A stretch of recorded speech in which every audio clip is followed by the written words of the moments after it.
HeMan and the Masters of the Universe, 1983. A true timeless animated series, HeMan and the Masters of the Universe is more than simply a television program. It's an enduring voyage into a world of camaraderie and bravery, otherwise known as Eternia. The series, produced by Filmation, ascended to fame in the 1980s and inspired a whole generation. HeMan, aka Prince Adam, and his courageous companions popularized the show with their thrilling missions, dynamic personalities, and moral messages that permeated each episode. Whether you first saw the series as a child, played with the action figures, or learned about it thanks to its lasting influence, the show surely can make you believe in friendship, tenacity, and moral conviction. In this video, we will take you through the entire narrative and lore of Season 1, and you must stay tuned for our next part where we will cover Season 2 as well. Just a small reminder before you set out on this magical journey by the power of Castle Grayskull. Breather, Ram Man. Season 1, 1983. Episode 1, Diamond Ray of Disappearance. Deep beneath the shadowy halls of Snake Mountain, Skeletor unveils his latest weapon to his loyal yet bumbling minion, Beastman, the formidable Diamond Ray of Disappearance. Eager to set his plan in motion, Skeletor orders the activation of the transport beam, summoning his infamous crew of villains, Merman, Evil Lynn, Triclops, and Trapjaw. Once everyone was gathered in attendance to showcase the Diamond Ray's power, Skeletor used it on a random creature, watching it vanish into another dimension. Then he turned to his evil warriors, and he announced his grand plan to conquer Eternia. While most of them reminded Skeletor of their past failures, he was so sure of himself this time because he had a new trick. At the Royal Palace, the atmosphere is much lighter. Orko, ever the entertainer, is amusing King Randor, Queen Marlena, Prince Adam, Man-at-Arms, and Tila with his comical egg tricks. But the light-hearted moment is interrupted when Tila hears the unmistakable sound of laser fire. Rushing to the window, she spots Trapjaw attacking the palace. Quickly, Tila asks for permission and the royal guard springs into action. However, Prince Adam and Cringer slip away much to the king's detriment, but in reality, the duo plans to transform into HeMan and Battlecat. Meanwhile, Tila faces Trapjaw head-on, but the villain quickly gains the upper hand. Luckily for her, HeMan arrives just in time, shattering Trapjaw's mechanical arm attachment and driving him off. Their victory is short-lived, as Skeletor and his forces strike the palace, which is sitting vulnerable. Skeletor uses the Diamond Ray on a falcon perched close, unaware it is Zoar, the sorceress in disguise, and then banishes Man-at-Arms, King Randor, and Queen Marlena to another dimension. However, Orko narrowly escapes to alert HeMan. Obviously distressed, HeMan consults the sorceress at Castle Grayskull through her magic viewing glass. She advises him that the diamond must be destroyed to undo its effects. Before long, Skeletor's forces breach the castle, but HeMan and Battlecat hold them off until reinforcements arrive in the form of Tila, Ram Man, and Stratos. Together, the heroic warriors take down Skeletor's minions one by one. Skeletor, ever the schemer, sits a healthy distance away until he attempts to use the Diamond Ray against HeMan, but HeMan deflects the beam with the Sword of Power. After being hit, Skeletor drops the gem into a slit. HeMan retrieves the diamond and begins to crush it. Though the effort starts to send him into the other dimension, he shatters the gem just in time, restoring balance and bringing his friends back to Eternia. The villain, though, is defeated again, and he runs back, promising revenge. Back at the palace, peace is restored, but Adam's tardiness earns him trouble once again. Riding in on a Zoom chariot, he crashes through the wall, leaving everyone shaking their heads and chuckling at his antics. As the episode ends, the lesson Adam imparts to the viewers is that it is never a wise decision to follow the principles of easy come, because anything that comes easy goes away just as easily. Episode 2, The Cosmic Comet. On a fateful expedition, two of Skeletor's minions arrive at Castle Grayskull and make an audacious effort to attack the dreary stronghold. As Evil Lynn and Beastman approach, a blazing comet streaks across the night sky. Instantaneously, Evil Lynn senses its magical potential and tries to bind its power to blast open the castle doors. However, no sooner did she attempt that than her triumph came crashing down, because inside the castle doors, there is our beloved hero, HeMan, Battle Cat, and Man-at-Arms blocking her success. Naturally, a small clash ensues which leaves the villains quickly subdued. However, as the dust settles, the sorceress, Zuar, warns them that the attack was merely a way to check the power of the Cosmic Comet. She advises HeMan to seek Zagraz, the Keeper of the Comets, who resides atop the remote Zagraz mountain. Thus, Adam seeks permission from King Randor for the mission. Eventually,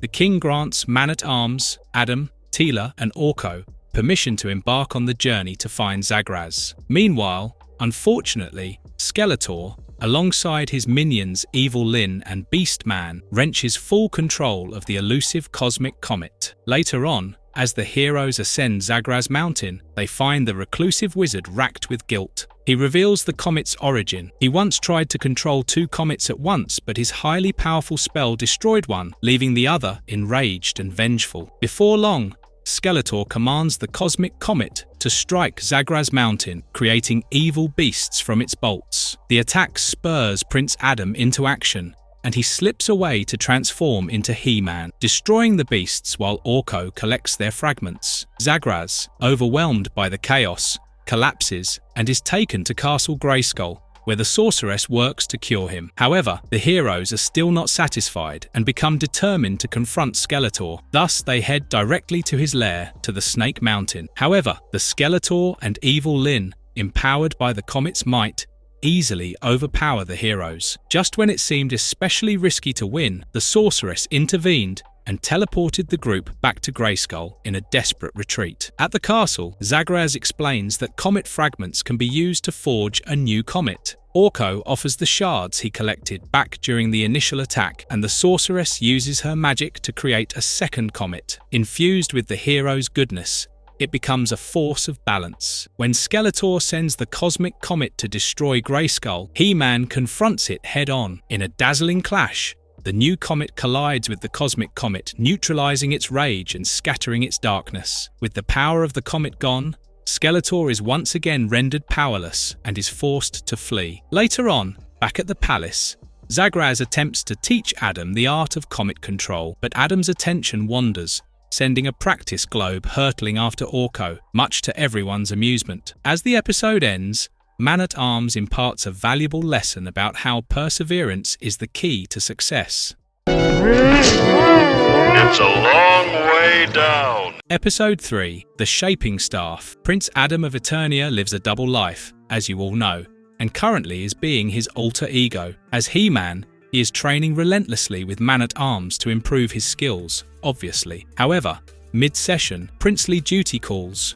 Royal dinner awaits. Reluctantly, he sets aside his sword for a seat at the castle's grand dining table. His tardiness earns him a reprimand from King Randor, as usual. Adding to the evening's awkwardness, Orko takes the stage with a few less than impressive tricks. Just as the atmosphere begins to drag, an enchantress named Magestra strides into the hall. She offers a dazzling spectacle, introducing the Cabinet of Wonders. Intrigued, King Randor volunteers to be inside the mysterious box. With a flourish, Magestra casts her spell, and when the cabinet reopens, the king is gone, only to reappear moments later, unharmed. Impressed, Randor invites Magestra to stay at the castle. Later, in the dungeons, the truth emerges. Magestra and Randor's doppelganger reveal themselves as Evil Lynn and Beastman. The real King Randor lies imprisoned, weak and defiant. Wielding the ancient shaping staff, Evil Lynn transforms the king into a goat. When Orko stumbles upon the scene,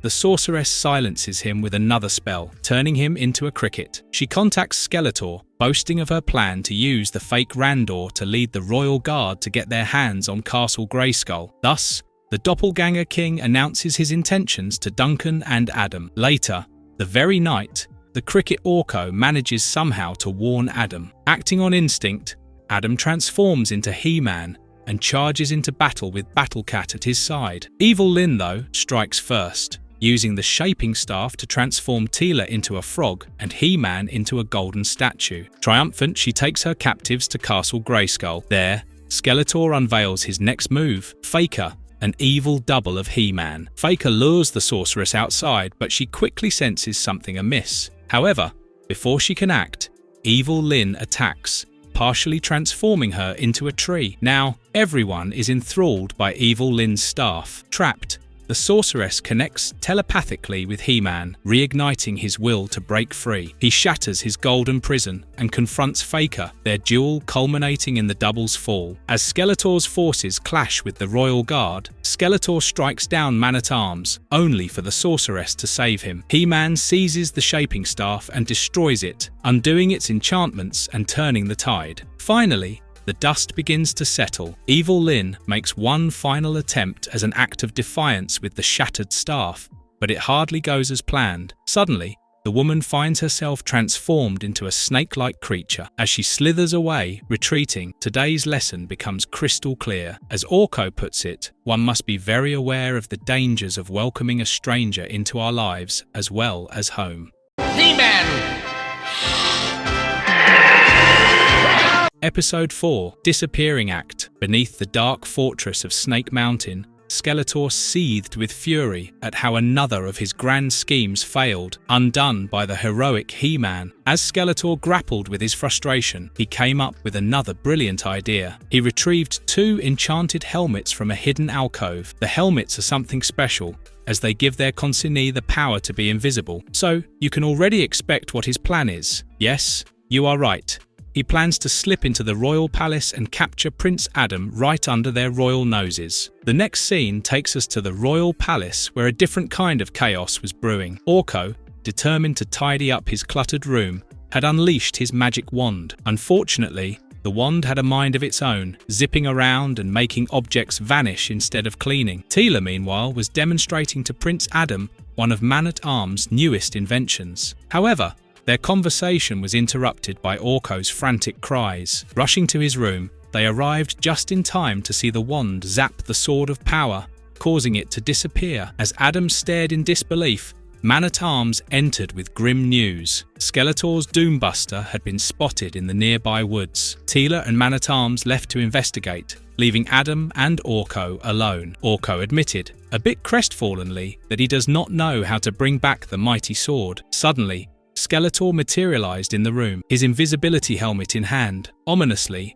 Skeletor vanished, taking Adam with him to the eerie Banshee jungle. Orko confessed everything to Man-at-Arms, who suggested seeking the sorceress. She revealed that the wand had sent the Sword of Power back in time, into Eternia's past. She said she could open a link to retrieve it, and tasked Orko and Cringer to go and retrieve the sword. In the Banshee jungle, Adam, now a prisoner in a shadowy cave, overheard Skeletor outlining his plan to lure He-Man into a trap. When the villains left, Adam tossed Man-at-Arms' invention out of the cave, hoping it would gain the necessary attention. Meanwhile, Orko and Cringer found the Sword of Power, and with a little scuffle with a gigantic creature, they hauled it back to the present. On the other hand, back at the sorceress's castle, Man-at-Arms unveiled a robot that resembles He-Man to fool Skeletor, who had demanded the handover of He-Man in exchange for Adam in ransom. The heroes made their way to the Banshee jungle, where Stratos had located Adam. The decoy worked, luring Skeletor and Beastman into a futile pursuit. In the cave, Adam was freed and transformed into He-Man,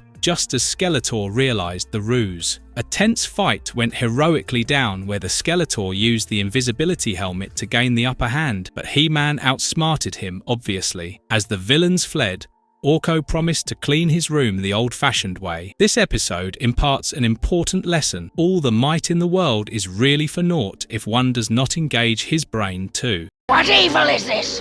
2 Skeletors? There is only one Skeletor. Episode 5, Demon of Phantasm. The episode begins with the Prince and Man-at-Arms travelling to the distant planet Phantos to receive a shipment of photonium, the most powerful metal in the universe, from their ally, Queen Elmora. Unbeknownst to them, Skeletor has already infiltrated Elmora's palace, holding the people of Phantos hostage to force the Queen to do his bidding. When Elmora resists his demands, Skeletor uses his dark magic to twist her body into a monstrous form, gaining control over her formidable sorcery. After the duo takes the metal back to Eternia, Adam and Man-at-Arms are troubled when the new batch proves brittle and useless, clearly a counterfeit. Realizing something is amiss, they gather their allies and travel to Phantos via a space portal. Although Man-at-Arms orders Tila to remain behind at the palace, she disobeys, as she is concerned about them, and secretly follows the group. On Phantos,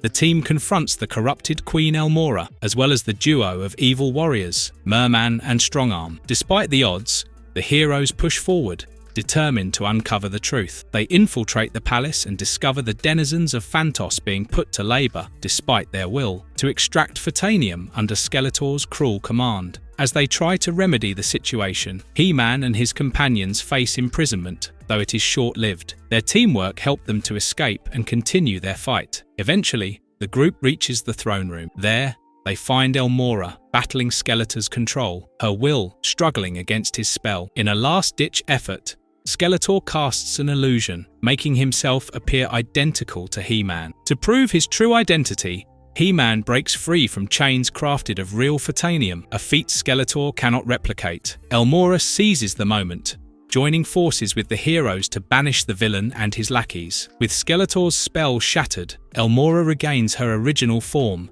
freed from his malevolent influence. The people of Phantos are liberated, and their mining operations are restored to rightful control. After the battle, Man-at-Arms sternly reprimands Tila for disobeying his orders, though he grudgingly admits her contributions were invaluable to their success. As our heroes return to Eternia, another lesson more like caution is being drilled into the minds of the viewers. The episode teaches us the value of safety and, most importantly, one's own will to keep themselves safe without always relying on someone to save you. In short, don't be a damsel in distress, and if by any misfortune you find yourself to be a damsel in distress, save yourself first.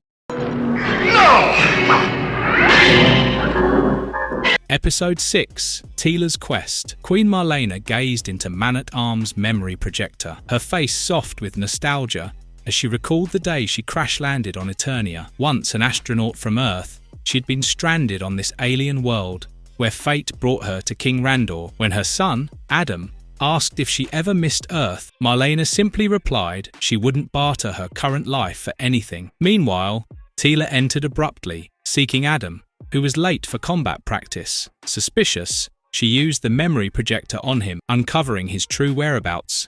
Fishing, not training. Elsewhere, Orko, Eternia's well-meaning but clumsy magician, was working in Man-at-Arms' workshop.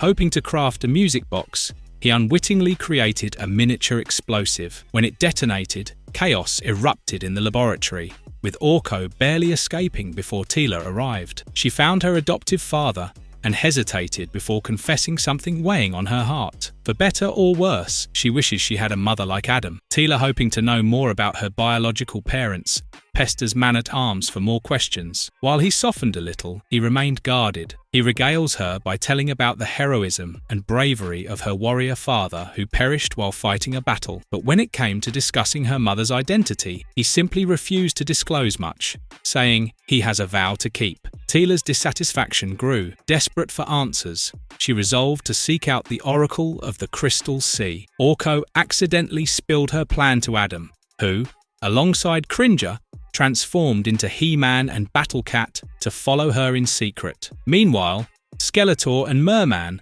observing from Snake Mountain, plotted to exploit Tila. As Tila ventured into the treacherous Crystal Sea, shadow beasts attacked her. She fought valiantly, defeating them before reaching the Oracle, who began recounting her past. The story goes, years ago, Man-at-Arms was summoned to protect Zoar the Falcon from Merman and his allies, who tried to offer her as a sacrificial lamb. Zoar was strong, but she was also a mother, who stayed back to valiantly protect her home. However, before the Oracle could finish the tale, Merman attacked. He captured Tila, using the Crimson Pearl to summon Bakul, the Sea Demon. Meanwhile, Orko rushes to Zoar about Tila. Just as the situation turned dire, He-Man burst in, freeing Tila and defeating Merman. Zoar shattered the Crimson Pearl, sending Bakul into an icy grave. After the villains are defeated, the Oracle's tale continues. Zoar back then had been protecting a baby girl, Tilas. Realizing the dangers of raising her, Zoar entrusted the child to Man-at-Arms. As the sorceress appeared,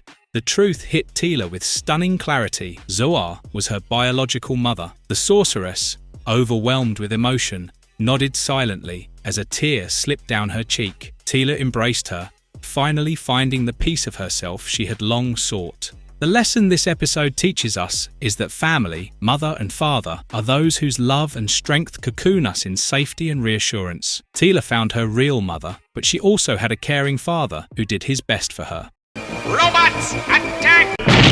Episode 7, The Curse of the Spellstone. The episode begins with the Skeletor and evil Lynn breaking into the sacred temple of the Fire People, seeking a powerful artifact known as the Spellstone. With it, evil Lynn amplifies her dark magic, unleashing fierce storms that wreak havoc across Eternia. Meanwhile, He-Man, Battle-Cat, Stratos, and Ram-Man trace the villains to the temple. They immediately set off to dispel the intruders, which ends up in a classic evil heroic warriors confrontation. However, despite a fierce battle against Skeletor and his hover robots, the heroes find themselves unwittingly trapped and unable to escape from their deep underground cage. Metaphorically cage, not literally, because they are trapped underground. Meanwhile, back at the royal palace, the situation is especially dire. Evil Lynn, disguised as an old woman, manipulates the fears of nearby villagers. Preying on their desperation, she convinces them that the royal family is behind the devastating storms. As proof of her solution, she takes possession of the creeping Horak, Eternia's cruelest punishment. The Horak, a sinister, plant-like growth, spreads uncontrollably. Evil Lynn uses it to ensnare King Randor and Queen Marlena, and soon, the palace itself is consumed. Inside, Man-at-Arms, Tilas, and Orko struggle against the relentless Horak, but nothing they attempt can halt its spread. On the other hand, after a narrow escape from the temple and a clash with the fiery guardians, He-Man and his allies race back to the palace. There, they confront Skeletor, evil Lynn, and Trapjaw amidst the chaos. The creeping Horak was moments away from ensconcing the entire palace, leaving little time to act. However, in a daring move, He-Man snatches the Spellstone from the villains. He-Man then channels its energy and destroys the Horak, freeing his friends and the royal family from its clutches. As the chaos settles, Skeletor realizes how his plans have been foiled again by He-Man and his allies. To ensure the Spellstone's power cannot be misused again, He-Man and his companions return it to the Temple of the Fire People, entrusting its protection to them. Later, Man-at-Arms gives a valuable lesson to all the young fans, or fans of any age really. A prank can often spiral out of hand. Jokes are cool, but sometimes pranks can end up causing more harm than fun, so it is best avoided, right?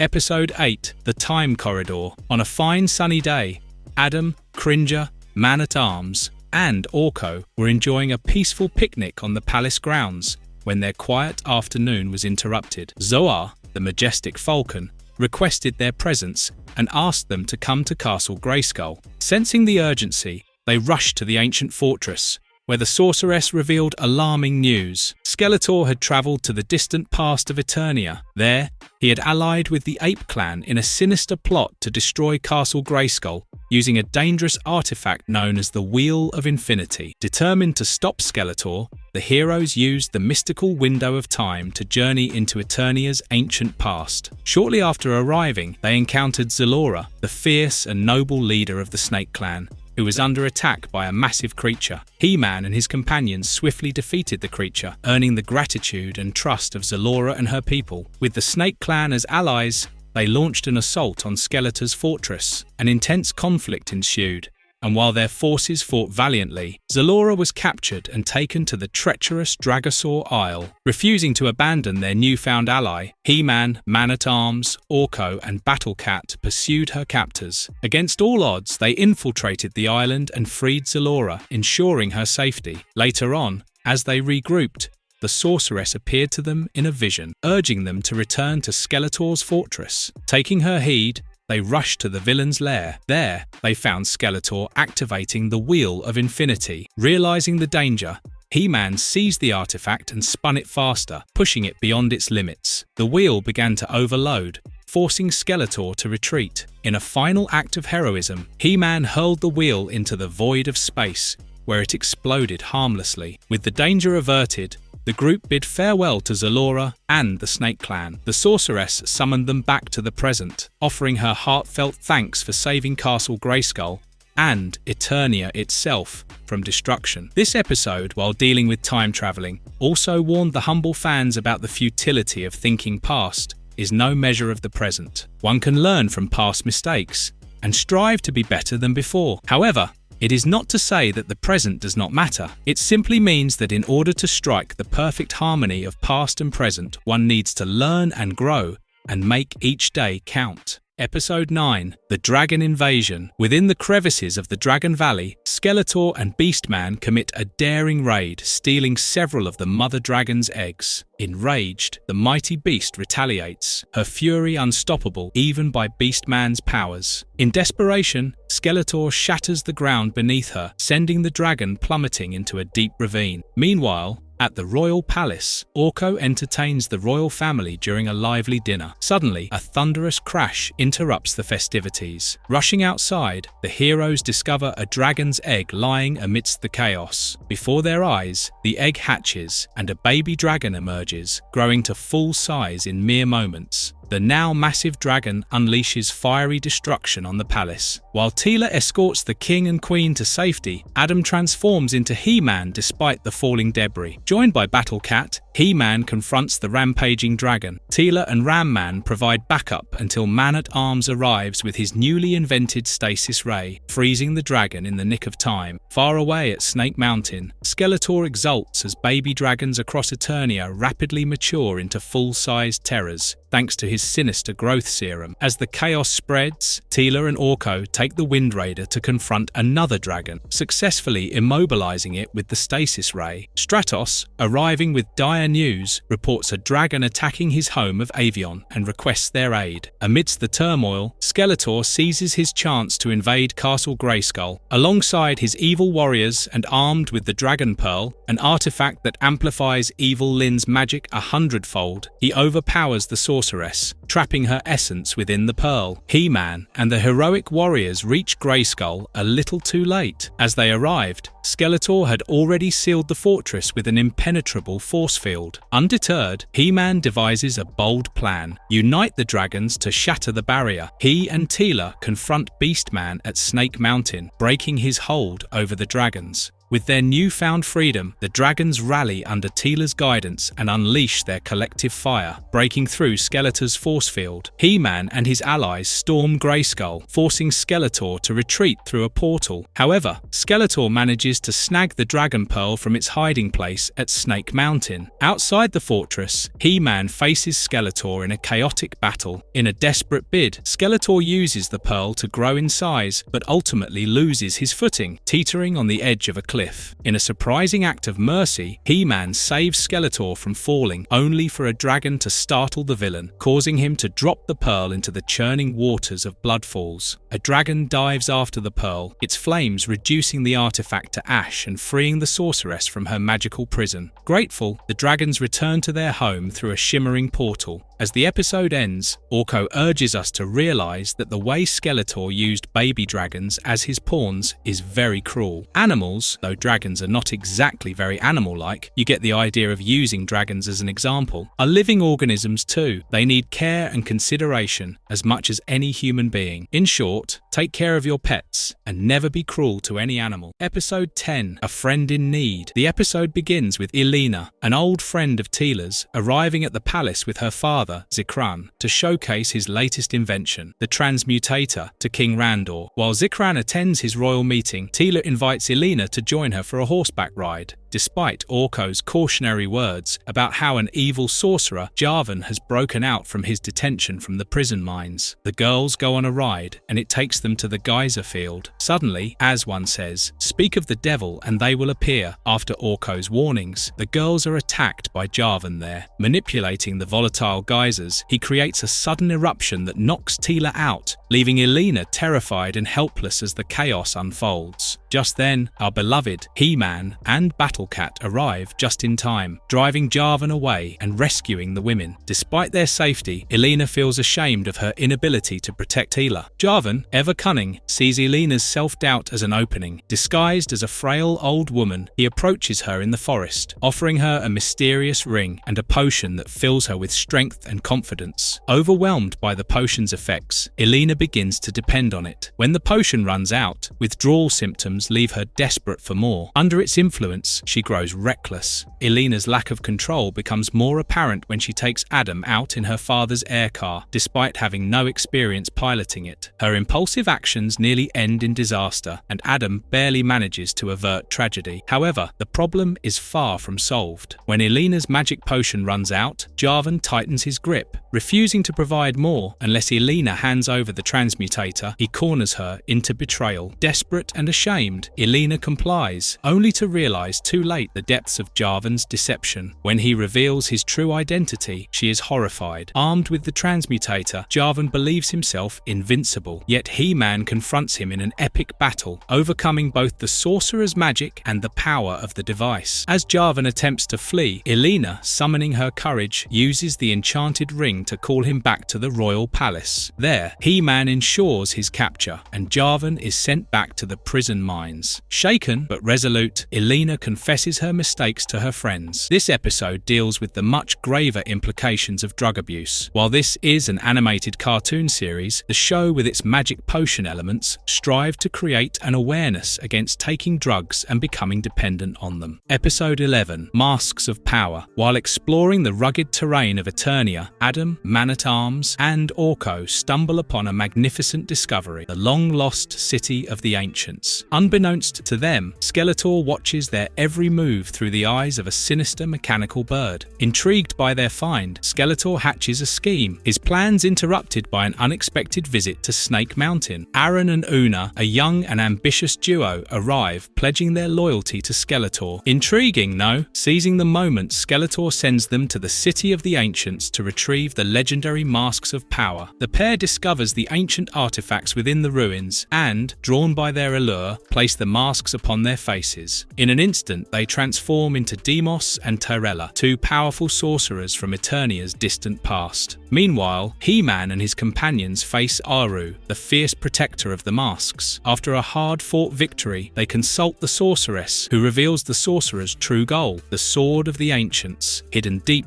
beneath Snake Mountain. On the other hand, Deimos and Tyrella confront Skeletor, effortlessly overpowering him. Miraculously, for the second time in the series, HeMan saves his old nemesis. With Skeletor momentarily out of harm's way, HeMan races to prevent the sorcerers from claiming the sword. A titanic battle unfolds in the heart of the mountain, which obviously ends in HeMan's favor. In the end, HeMan secures the Sword of the Ancients, merging its power with his own Sword of Power. The merging of the swords made the duo realize that their goal is now unattainable, and Deimos and Tyrella fade into oblivion. As the mask's spell breaks, Aaron and Una return to themselves, humbled and wiser, burdened with the knowledge of the cost of their ambitions. The lesson this episode teaches us is that mistakes are a part and parcel of life, but it takes great courage to admit one's own misgivings. Just like Aaron and Una, who in the end repented their mistakes, the show urges its fans to always own up to one's shortcomings. Episode 12, Evil Lynns Plot. Skeletor hatches a scheme to seize Corrodite, a rare and powerful crystal mined by the Widgets. He knows HeMan's incredible strength comes partly from his Corrodite baldric, and he's convinced that crafting his own Corrodite breastplate will give him the power to finally defeat his rival. Skeletor launches an attack on the Widget fortress, sending the peaceful miners into a panic. In desperation, they activate a distress signal, summoning HeMan. Responding swiftly, HeMan arrives at the fortress and confronts Skeletor, driving him and his minions back to Snake Mountain. Furious over the failure, Skeletor's ally, Evil Lynn, concocts a plan of her own. Disguising herself as a vulnerable blonde woman named Nadira, she stages an attack by Skeletor's Panther, Panthor, just outside the Widget fortress. The Widgets, kind-hearted and trusting, rescue her and bring her inside. Squinch, one of the younger Widgets, tries to comfort the seemingly frightened Nadira. Eager to cheer her up, He offers to show her their prized Corridite mine. Evil Lynns seizes the opportunity, stealing a significant amount of the precious crystal and escaping back to Skeletor. Together, they head to Volcano Cave, the only place Corridite can be forged. As Skeletor forges his Corridite breastplate, He-Man and the Widgets track them down. A fierce battle ensues in the fiery cavern. Despite Skeletor's newfound power, He-Man's courage and quick thinking turn the tide. Alongside the resourceful Widgets, he overcomes Skeletor and Evil Lynn, forcing them to retreat once again. With the Corridite secured, He-Man assures the Widgets that their mine is safe. The fortress may have faced danger, but their trust in each other and He-Man proves stronger than any crystal Skeletor could ever wield. The episode concludes with a crucial moral lesson. You've all heard the phrase, "All that glitters is not gold," or "You cannot judge a book by its cover," yes? It means that not everything that looks good will end up being that way. Like today, Evil Lynn's beautiful disguise fooled the Widgets. Never make that mistake yourself. Never be blinded by an attractive exterior. It is the inner values that count the most. Episode 13, Like Father, Like Daughter. Deep within the Snake Mountain, Skeletor is concocting another of his evil schemes to take down He-Man. Meanwhile, at the Royal Palace, Man-at-Arms and Tila are showcasing their new invention, the lasso. Their test subject? Well, it is none other than Orko. But when he easily slides the lasso off him, the father-daughter duo decides to re-evaluate the new invention. Suddenly, Prince Adam sees a falcon flying overhead and excuses himself from the melee. Adam follows the bird, who really is the sorceress Zoar. She tells him that Skeletor and his henchmen are up to something again. They have assembled a huge army within an old fortress and plan on invading Eternia. Shocked, Adam, who is now He-Man, promised to look into it and plans on bringing Man-at-Arms with him. However, before He-Man leaves, Zoar warns him that everything may not be what it seems, and so he needs to be careful. Meanwhile, at the Royal Laboratory, the father-daughter duo is hard at work to improve the lasso when He-Man arrives. He informs them of Skeletor's plans, and Duncan quickly agrees to come along. However, when Tila made to follow, he said she'd better work on lasso than rushing into danger. Disappointed, Tila agreed to stay back as He-Man and Man-at-Arms departed. However, Tila, being just like her father, quickly finishes up re-evaluating the lasso, allowing her to go after them. On the other hand, as He-Man and Man-at-Arms arrive at the old fortress, they see nothing suspicious, not even a guard on patrol. This raises their hackles and they plan to stay extra vigilant just to be sure. However, at that moment, Duncan is being taken by Beastman, who is astride a red robotic dragon. With no choice but to follow them, He-Man closes in on the fortress when he comes across a two-headed blue dragon. He easily defeats it, but then another one appears. One after another, the dragons keep on emerging from the fortress, overwhelming He-Man. Eventually, even his magnanimous strength was at its end, and he was seconds away from being totally cornered when Tila appeared. She throws the new and improved lasso at him, and with its help, they take care of the dragon horde. The duo heads inside the fortress, and Tila freezes Beastman and Trapjaw. However, they find no sign of Man-at-Arms. It is then that Skeletor appears on a screen and admonishes Beastman and Trapjaw for their failures and jeers at Tila and He-Man. They use a device to track Man-at-Arms, but accidentally set the fortress into self-destruct mode. However, without losing heart, they follow the device to Man-at-Arms and find the bomb beside him. He-Man throws the bomb into the sky, just mere seconds away from ticking. Together, they rescue Duncan and return to the Royal Palace. The importance of listening to one's parents is being highlighted as this episode's moral. While Tila was not hurt, she could have been in any other situation. So kids, do listen to your parents to the best of your abilities.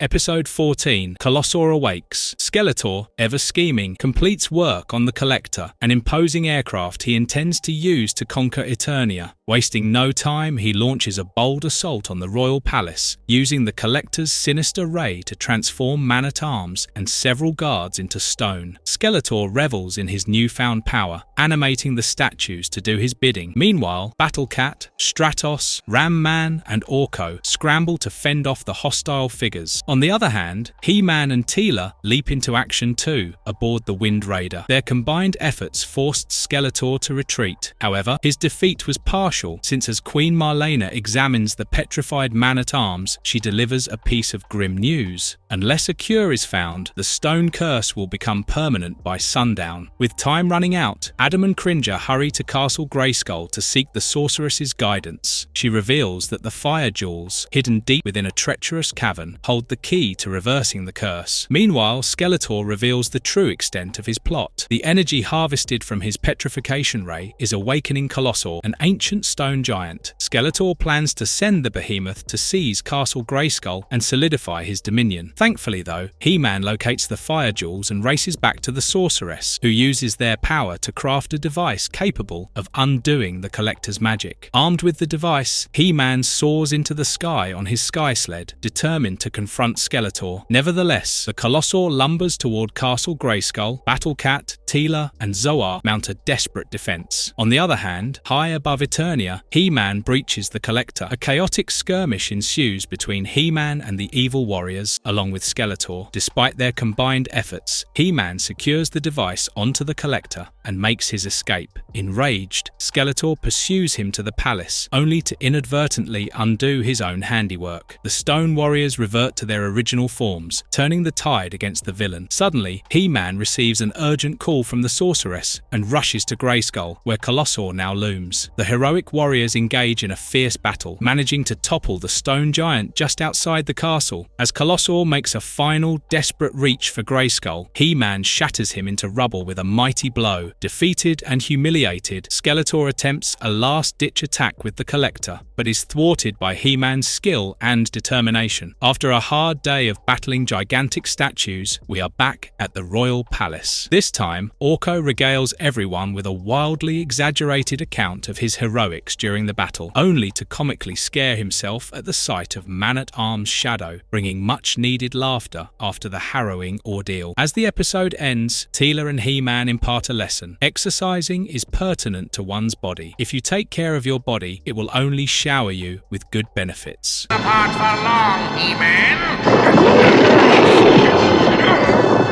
Episode 15, A Beastly Sideshow. A carnival is in order, and Prince Adam, along with Tila and Orko, are out on the streets watching the parade enter their city. The master of the carnival has a shady look on him, however. He enthusiastically shows them his beasts. One of the beasts, a white female tiger, attracts Cringer's attention. He is clearly smitten by him, and the carnival master notices that. As the procession halts, he opens the cage of each beast and shows them off. One of them grabbed Tila, but she calmed him down enough to release her without causing any harm. Soon, as the night falls, the carnival master reveals himself to be none other than Beastman. He uses his powers to enthrall the white tiger to lure Cringer out, which would eventually bring Skeletor, his most prized enemy, He-Man. As instructed, the white tiger calls out to Cringer, who suspects nothing out of the ordinary and follows her. Naturally, he was captured by Beastman and was taken by him back to Skeletor. The following morning, Adam looked frantically for Cringer, but he was nowhere. Man-at-Arms also informs him that, like Cringer, the carnival vanished a day earlier. Suddenly, they receive a note stating that Skeletor has Cringer. Worried, Adam transforms into He-Man and goes after his precious canine friend. Meanwhile, Orko relates the events to Tila, who is worried about Cringer. She decides to go after them too, just in case. At the Skeletor's lair, they have set a trap for He-Man to fall into. Literally, I mean. When the hero finally comes to the rescue, he faces the menagerie of beasts, and with a little help from Tila, he manages to outsmart them. He-Man then quickly tracks down Cringer, who desperately wanted to warn him about the trap beneath his feet. In a heroic effort, Cringer catapults his cage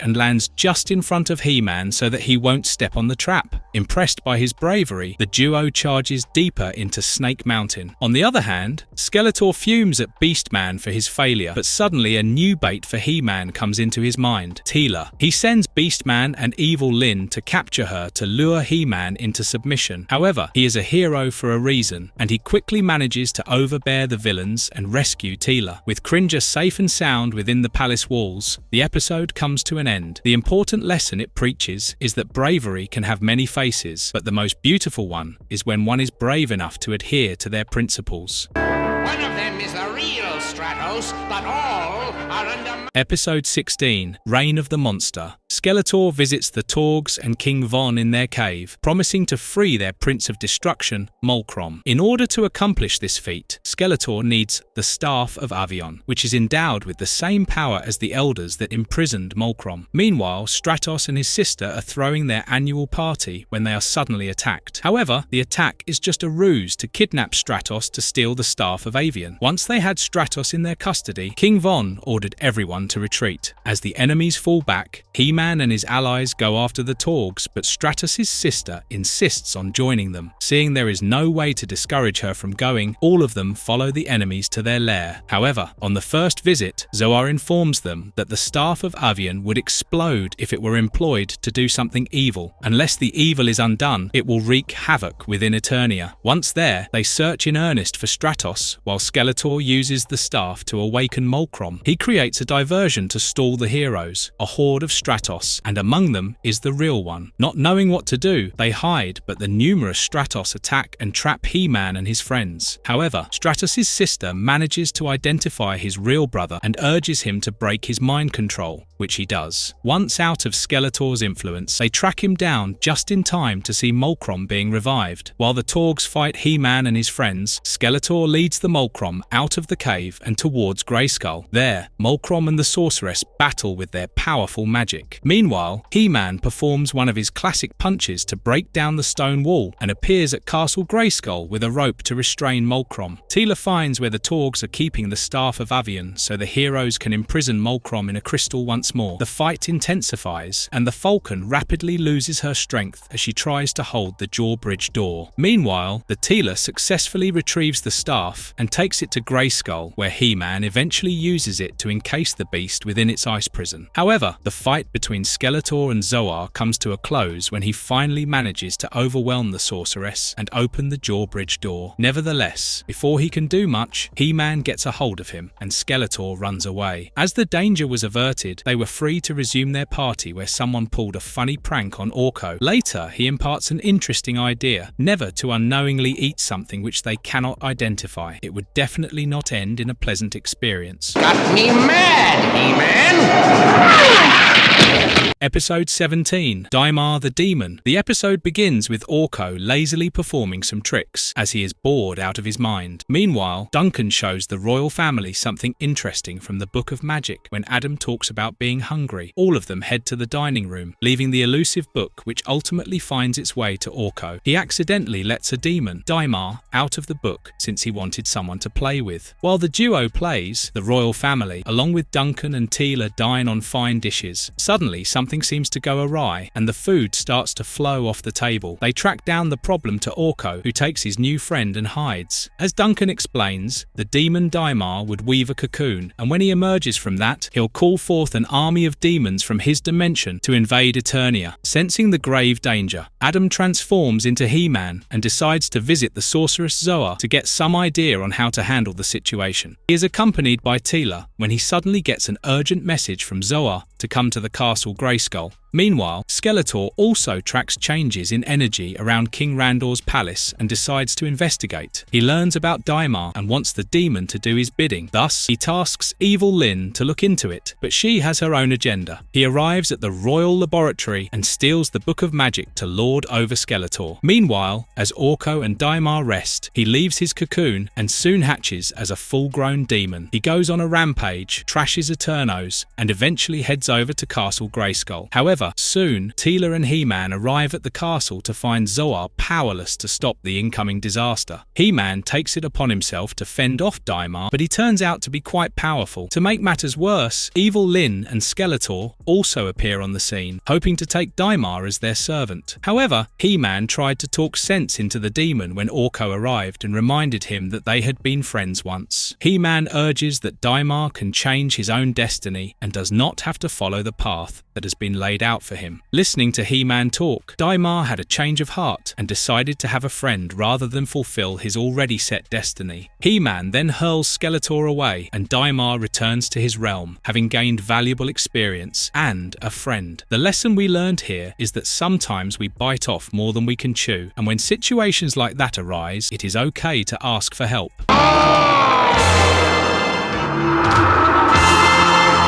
Episode 18, Creatures from the Tar Swamp. King Randor's niece, Queen Edwina, was coming to stay over at the palace. Thus, a welcoming procession was waiting for her, but when she arrived, her sour nature left much to be desired. She was rude, not only to Orko, but to Man-at-Arms and Tila, calling them servants. Enraged, Tila tries to give the lady a piece of her mind, but Duncan stops her. Edwina wheels Prince Adam to walk her towards her room, much to everyone's annoyance, except maybe Orko. He was smitten by this pretty woman, it seems. Thus, he sought her out, trying to give her a trinket conjured from his magic, but Edwina rejected it, thinking it to be very plain. Dismayed, Orko wishes to create something more valuable and give it to Edwina. At that, Tila and Adam arrive, saying true friends can't be bought with mere trinkets. Hearing the commotion, Edwina steps out of her room and finds the trio in the hallway. Adam tries to say nice things about Orko and how his bravery once saved him. However, Edwina is skeptical as to how, and Adam relays to her that once when he was a child he was stuck in a swamp. Orko, seemingly lost, wandered into Eternia from Trolla and saved young Adam and Cringer using his medallion. However, he ended up losing the medallion but gained a position in court. Suddenly, Edwina becomes very interested in knowing about the magic of the medallion. Thus, the next day, Orko returns to the swamp to search for the trinket once again. Meanwhile, Skeletor and his evil warriors are at the very swamp. He had tasked evil Lynn to use her magic potion to revive extinct creatures. Orko overhears their plans, but before he can get away, his clumsiness results in his capture by the evil villains. Evil Lynn's potion works its charm, while Beastman telepathically controls the beasts.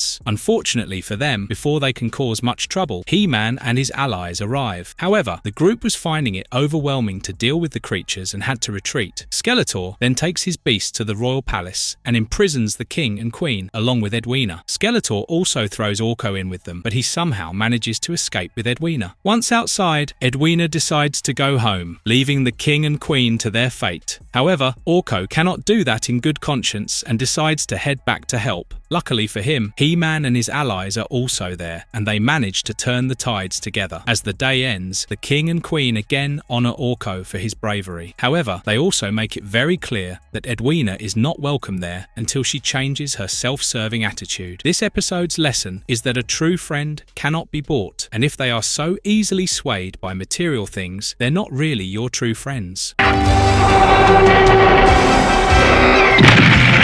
Episode 19, Quest for HeMan. The day begins with Triclops and Trapjaw shooting off a fierce attack on the royal palace, causing chaos and destruction. HeMan quickly springs into action, hopping into his Wind Raider and taking off in pursuit of the enemy. Orko, ever the companion, joins him on the mission. Triclops taunts HeMan, but his arrogance is short-lived as Ram-Man crashes into his war sled, obliterating it. Meanwhile, Man-at-Arms, standing ready, points a freeze ray at Triclops, momentarily stalling their assault. However, the fight takes a turn when Trapjaw lures HeMan into a trap, baiting him to follow him into a dangerous situation. Unwittingly, HeMan falls into a trap and is captured by a force field. Inside this trap, HeMan faces Skeletor and evil Lynn, who gleefully taunt him. Skeletor then uses dark magic to cast a spell that erases HeMan's memory and banishes him to a mysterious dimension. Meanwhile, Orko witnesses the entire event, helpless to stop it. As Skeletor and evil Lynn flee, Trapjaw and Triclops are captured and thrown into the royal palace's dungeon, their evil schemes thwarted for now. Back at Castle Grayskull, Orko, Ram-Man, Man-at-Arms and Cringer consult the sorceress, hoping for a solution. The sorceress in turn calls upon Zodak for guidance. When Zodak arrives, he asks the trio, Cringer, Orko and Ram-Man, to go and find HeMan. He also gives Orko a wand that will help them locate the dimension HeMan has been sent to. The group sets off, their hearts filled with worry, while the sorceress offers what little hope she can. Meanwhile, in this strange new dimension, HeMan wakes up with no memory of who he is or why he is there. The only thing he can hold on to is the sword in his hand. As he begins to explore, he encounters bizarre creatures which run away when they see his sword. A bird-headed woman, Gleedle, confronts HeMan, mistaking him for one of Plundor's minions and accusing him of harming the creatures. After a tense exchange, HeMan insists that he is not one of Plundor's minions and has no idea what is going on. Gleedle, realizing that he may be telling the truth, sees the confusion in his eyes. Although HeMan cannot remember much, he begins to feel a connection to Gleedle, sensing that she reminds him of someone someone important, although he can't recall who. Gleedle, moved by his honesty, decides to help him. She takes him to her home, and He-Man learns that her planet, Trannis, was once beautiful, but has been ravaged by Plundor's factory. The animals that once roamed freely have either been driven away or wiped out. As she shows him pictures of the extinct animals, He-Man notices one that reminds him of Cringer, though the memory doesn't come to him just yet. However, before they can speak further, Plundor's robotic minions attack. He-Man manages to defeat one of the robots, but just then the other robot releases sleep gas, knocking He-Man and Gleedle unconscious. They are taken to Plundor's lair. Travelling to this new realm, Orko, Ram-Man and Cringer find the home of Gleedle and learn from her pet tiger about He-Man's capture. They quickly spring into action. Meanwhile, inside Plundor's lair, He-Man and Gleedle regain consciousness, only to face Plundor's cruel offer. He tries to convince He-Man to join him in his quest to become the wealthiest person in the universe by using a magical liquid that contains the life force of Trannis. He plans to sell it for profit, ignoring the damage he's done to the planet. Gleedle is furious, but He-Man refuses, sensing the wrongness of Plundor's plans. For his refusal, He-Man and Gleedle are thrown into the dungeon. Meanwhile, Orko, Ram-Man, Cringer and the pet tiger manage to infiltrate the lair and defeat one of Plundor's robots. Just then, Ram-Man, with his usual enthusiasm, mentions He-Man's name. He-Man, surprised, asks Orko if he knows him. Orko, remembering Zodak's advice, suggests they talk about home to jog his memory, but He-Man still cannot remember. Just as Plundor prepares to unleash his magic liquid, Orko has an idea. He tells He-Man that the key to restoring his memory is Castle Grayskull. With Orko's encouragement, He-Man takes up his power sword once again and says his usual catchphrase. At that moment, his memories flood back. With his memory restored, He-Man defeats Plundor, stopping his rocket and ensuring that the magic liquid never reaches its destination. The explosion of the rocket reverses the damage to Trannis, restoring the planet to its former beauty. In the aftermath, He-Man and his friends return to Eternia, their bond stronger than ever. But a lesson was learned after the day's events. Plundering and destroying a planet's natural resources can only mean harm to other living beings. Nature is merciful,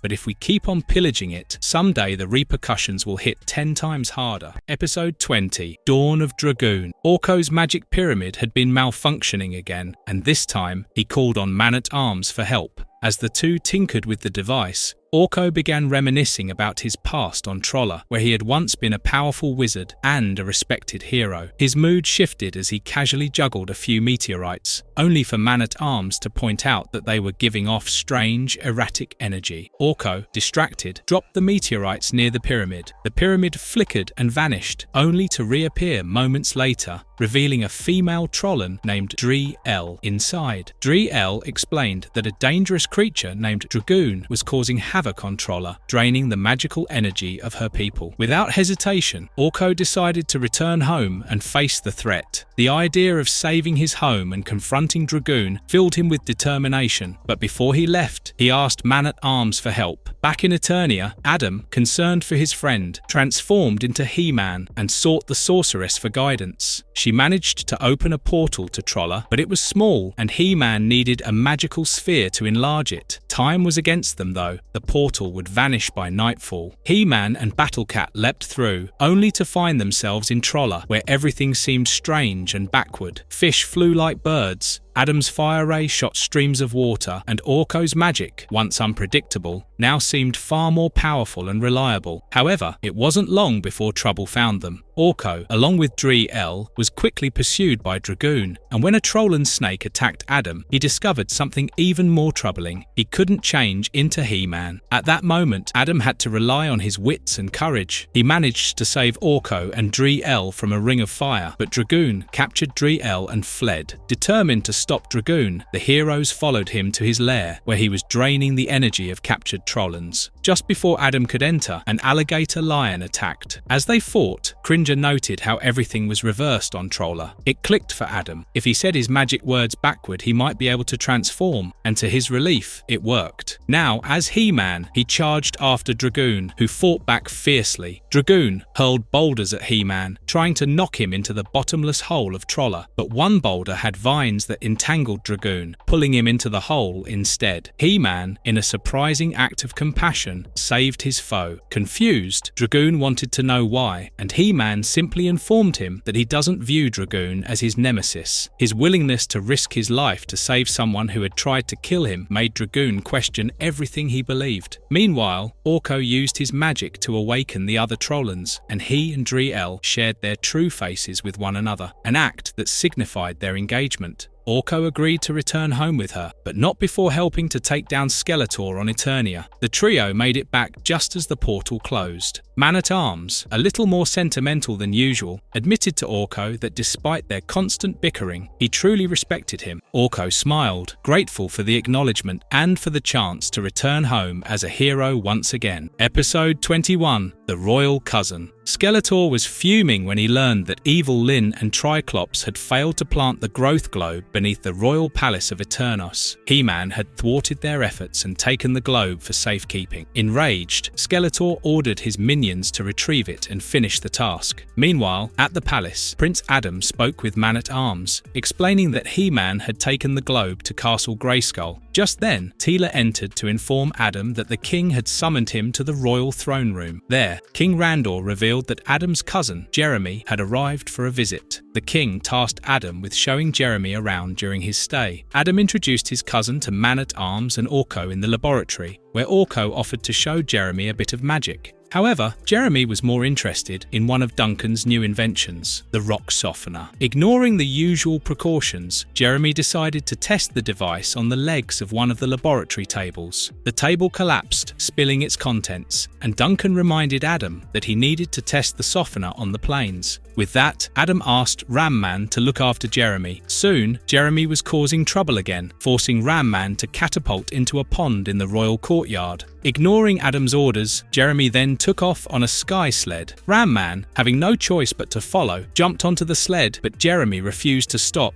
even as they flew dangerously through the skies. Adam and Man-at-Arms saw the chaos unfold from afar and realized that evil Lynn and Triclops, still on the hunt for the growth globe, might be spying on them. True enough, the two evil warriors had spotted Jeremy and Ram-Man from their basher. Evil Lynn, seeing an opportunity, decided to manipulate Jeremy into retrieving the rock softener for her so that they could use it to weaken the walls of Castle Grayskull. Later, when Jeremy snuck away from the palace to visit the street market, he encountered an older woman who offered him a magneto boomerang in exchange for helping her play a joke on Man-at-Arms. She told Jeremy to steal the rock softener, promising it would be a fun prank. Jeremy, eager to impress, agreed. When Man-at-Arms discovered the device was missing, he and Adam quickly pieced together that the woman must have been evil Lynn in disguise. Realizing the danger, Adam transformed into He-Man and, with Man-at-Arms, raced to Castle Grayskull, determined to stop evil Lynn's plan. Jeremy, feeling guilty about his involvement, followed them on an android horse. At Castle Grayskull, evil Lynn and Triclops had begun using the rock softener on the castle walls, while the growth globe started expanding uncontrollably from within. The sorceress tried to stop it with magic, but it was no use. When He-Man and Man-at-Arms arrived, the drawbridge of the castle began to crack. In the chaos, He-Man was caught in the beam of the rock softener, weakening him. Man-at-Arms tried to help, but evil Lynn ensnared him with magical vines. Realizing his mistake, Jeremy arrived just in time. He-Man, weakened by the softener, could barely move. Man-at-Arms instructed Jeremy to use his boomerang to get the device. Jeremy threw the boomerang, snatching the rock softener from Triclops' hands. Man-at-Arms reversed its effects on He-Man, restoring his strength. With newfound power, He-Man subdued the evil warriors, and they were locked up in a porter prison. He-Man then entered Castle Grayskull, using his immense strength to push back the growth globe, making it shrink to its original size. With a final mighty kick, he sent the globe hurtling into outer space. The next day, Jeremy apologized for his actions before he left the palace. Adam reassured him that even He-Man was grateful for his help. Jeremy promised to listen more carefully to those who cared for him. As his shuttle began to lift off, Orko tried to send the boomerang after him, only to have it chase him instead, causing the mischievous jester to laugh at his own misfortune. Episode 22, Song of Solace. Prince Adam, Tila, Man-at-Arms, and Orko, along with Cringer, go to pay a visit to Prime Minister Pangas. Orko, being his usual self, could hardly perform a trick right. However, the jovial atmosphere was interrupted by the sudden shaking of the ground. Enormous cracks plagued the area, but a siren song came to the rescue. Later, the Prime Minister explains that beneath their feet was a monster named Yog, who could only be tamed by Salice's siren song. Hearing that, an impressed Adam hands her a pretty flower, even though he earns a glare from Tila. Meanwhile, Skeletor spies on the conversation and decides that he'd kidnap Salice and use her abilities to worm their way into the Grey Skull Castle. The following day, he dispatches Evil Lynn and Trapjaw to abduct the girl, while the group is just sitting down for breakfast. Despite He-Man's best efforts, the evil warriors were able to whisk the girl away to Snake Mountain. On the other hand, He-Man devises a plan, while Tila and Man-at-Arms go to the villain's lair to rescue Salice. The others, including He-Man, try to stop Yog. However, on the way to Snake Mountain, Trapjaw gets hold of Duncan and takes him away. Tila, worried about her adoptive father, goes after them. Back at the Snake Mountain, Skeletor forces Salice by employing Evil Lynn's powers to do his bidding. He wants her to open the Jawbridge door so that he can take over Castle Grayskull. At first, Salice tries to resist, but eventually caves under the influence of Evil Lynn. They take her to Grayskull, and she hypnotizes Zoa to fall into a sleeping trance. Meanwhile, Tila valiantly rescues her father, and they track Salice to the Castle Grayskull. Even He-Man arrives at the scene, and a fight ensues. Fortunately, Salice breaks through Evil Lynn's influence and quickly turns the tide in favor of He-Man and his allies. However, at that moment, the ground started shaking again, indicating the arrival of Yog. Salice bravely tries to control the creature with her song, but Evil Lynn intervenes, causing the Yog to go berserk. Luckily, He-Man, using his immense strength, hurled the creature into the pits of the planet, saving the day. Later, Salice helps to break the sleep spell over the sorceress, and He-Man tells her that even without the Yog, they require her talents. It makes her happy, and she realizes that for the first time in her lonely existence, she has gained a friend. Also, maybe if you're feeling lonely, take heart from this episode and try to hum a tune. It'll decidedly make you feel better, or so says Tila. You told me yourself.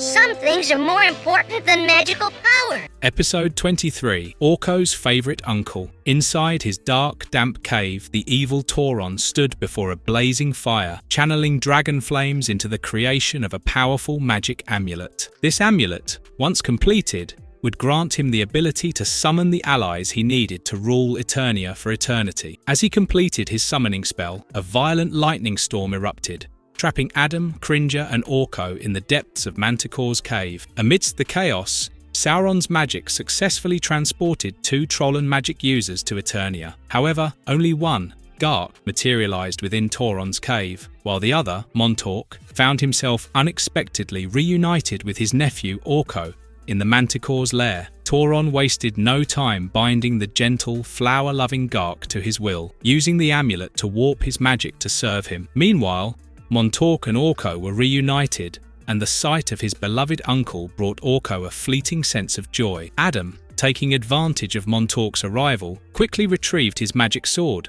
which had been knocked loose during the Manticore's attack. In a flash, he transformed into He-Man, and Cringer became Battle Cat, their forms now hidden from the Manticore's watchful eyes. Montauk tried to use his magic to battle the Manticore, but found his powers severely weakened on Eternia. Battle Cat, while strong, couldn't fully tame the beast and was flung off its back. But He-Man, using his immense strength, managed to grab hold of the Manticore's clawed fingers and, with a mighty heave, threw the giant beast into a wall, temporarily disabling it. With the Manticore down, He-Man quickly blocked the cave's entrance with a large boulder, preventing it from pursuing them. Tauron, using his amulet's view screen, located Montauk and sent Gark to retrieve him. Once again, Gark's magic overwhelmed Montauk, turning him into Tauron's loyal servant and erasing his memories of his family, including Orko. Despite this, Montauk occasionally broke free from the spell's influence, struggling to remember the bond he shared with his nephew. In a desperate attempt to reach Castle Grayskull, Montauk and Gark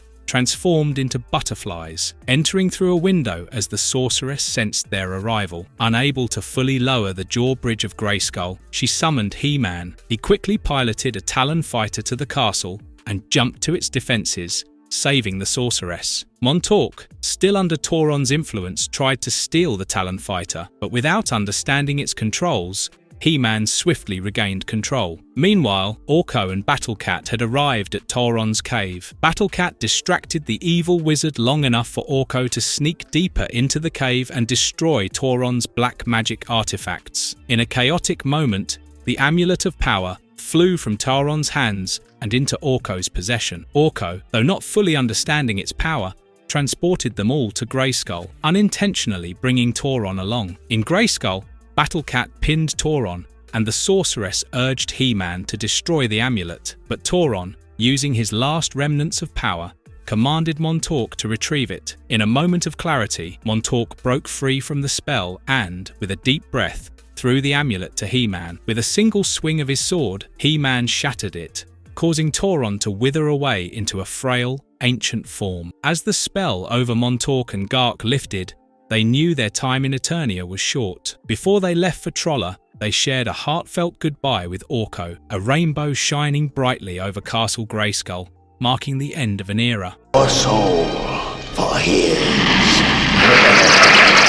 Episode 24, Wizard of Stone Mountain. Within a stone tower, there lives a wizard named Malik. He fawns over Tila's beauty, but laments how she rejected him. Now, in the middle of nowhere, he is forced to languish after Tila. Just then, a creature called Locus appears and promises he has a solution for him. If Malik wants, they would strike a deal that would make Tila his in the end. Eager and naive, he quickly agrees to make a deal without even pausing to think about the consequences. However, as soon as the deal is struck, Locus starts to lord over Malik and override his decisions. Meanwhile, at the Royal Palace, another of Orko's tricks causes trouble for Man-at-Arms. Annoyed at his antics, he snipes at him, but Adam arrives just in time. Orko, seeing an opportunity, joins Adam as he heads out to practice with Tila and leaves Duncan to clean up his mess. Tila drives a hard practice session and soon Adam is exhausted. He accompanies Ramhead to grab a bite when Locus arrives in disguise. He spreads lies about how Malik has been destroying farms in his bitterness over not having Tila. Shocked,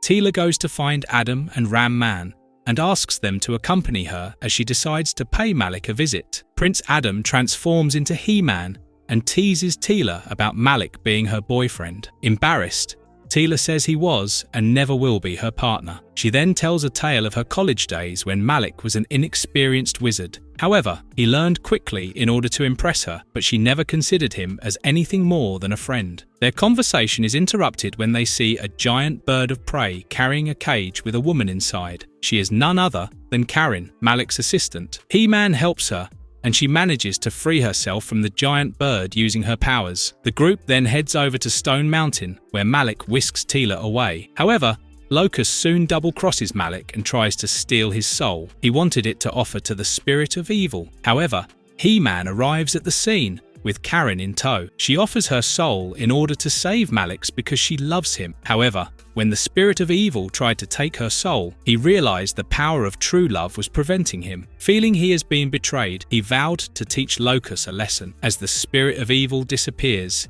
he promises that his fight with He-Man is not over. The episode ends on a light note, with Malik apologizing for his behavior. Tila advises him to pour his love where it was reciprocated, aka he should accept Karen's feelings for him. While the atmosphere is happy, one should learn a lesson from it. Always doing whatever you want to do often ends up causing more trouble than good. Someday you'll have to answer for them, and thus you should choose your actions carefully. Then look behind you.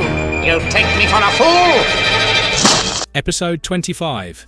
Evil Seed. Man-at-Arms was battling a relentless sneeze when the intercom crackled to life, snapping him from his discomfort. A dam had burst along the fertile plain, flooding the farmlands and endangering the lives of the villagers. His heart raced as he prepared to spring into action, only to find his Wind Raider had failed to start. Panic set in as he realized the severity of the situation. Thankfully, Ram-Man appeared, lifting the hood of the vehicle and quickly discovering the issue. An infestation of weeds had choked out the engine. With no time to waste, Man-at-Arms decided to take a small track, and He-Man, ever the loyal ally, joined him on Battlecat. They raced to the fertile plain, where they worked together to plug the breach in the dam, saving the dwarfish citizens from the rising waters. However, their relief was short-lived. A farmer informed them that a mysterious man had sold them seeds to plant near the dam, which had somehow caused the destruction. HeMan immediately suspected Skeletor's involvement, but was interrupted by the sorceress, who urgently called him back to the palace. Upon arrival, HeMan found the royal palace under siege by aggressive, rapidly growing weeds. Tila and his parents were in danger. After confirming that the royal family had purchased the same seeds, HeMan left the palace's defense to Tila's capable hands and took it upon himself to stop the collapse. With sheer strength, he held up the palace pillars, preventing its collapse long enough for the weeds to subside. Determined to find the source of this chaos, HeMan set off with Orko in a hovercar, only to be met by more destructive vines. The plants drained his strength, their power capable of leeching an entire planet's energy in mere moments. Desperate, HeMan called on the sorceress, who used the space bridge to teleport them to Castle Grayskull. There, HeMan confronted Skeletor using the Window of Spirits. Skeletor, ever the trickster, turned the tables, revealing that Evil Seed was the true culprit. Evil Seed, having taken Tila and Man-at-Arms hostage, taunted HeMan at the sight of them bound by his poisonous vines. Meanwhile, Skeletor and Evil Lynn faced their own struggles, with Skeletor's attempts to save himself by contacting Merman only adding to the chaos. After a reluctant truce with Merman, HeMan and the sorceress devise a plan to stop Evil Seed. They traveled to the Ice Mountains to retrieve an ice ball, using its power to reverse the effects of the alien plant's hold. Together, they caused a snowstorm, weakening Evil Seed and ultimately defeating him, restoring peace to Eternia.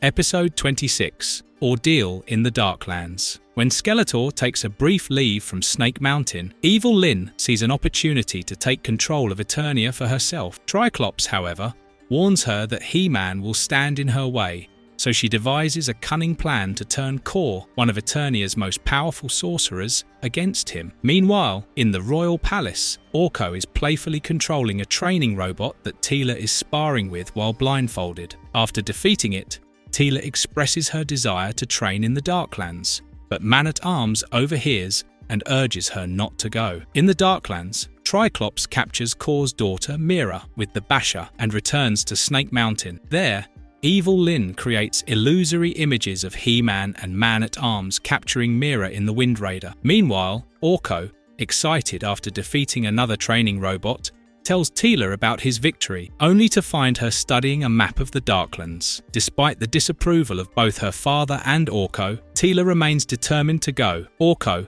worried about her safety, decides to follow her. As Tila enters the Darklands, she's captured by Kor's reptile men. After noticing Orko's pursuit, Orko tries to use his magic to stop them, but is powerless against the reptile men's resistance. In desperation, he promises to find HeMan for help and flies off. The reptile men take Tila to Kor, where Evil Lynn manipulates him by showing false images of HeMan and Man-at-Arms taking Mira. When Kor learns that Orko has gone to find HeMan, he resolves to hold Tila hostage until HeMan arrives. Orko returns to the royal palace and informs Adam and Man-at-Arms about Tila's capture. Adam transforms into HeMan, and with Man-at-Arms and Orko, they set off to the attack track to rescue her. Along the way, Man-at-Arms reveals that Kor, the Keeper of the Flame, guards the prison of the Crimson Scourge, a fiery beast that once threatened Eternia. At Kor's home, HeMan and Man-at-Arms allow themselves to be captured by the reptile men, hoping to get close to Kor. However, Kor refuses to believe they do not know about Mira's abduction, and Evil Lynn's deception becomes clear. HeMan and Man-at-Arms escape, battling through the reptile men and trying to flee. Kor uses a magic orb to control HeMan's shadow, teleporting him into the Crimson Scourge's prison. HeMan fights off the monster while searching for an escape. Meanwhile,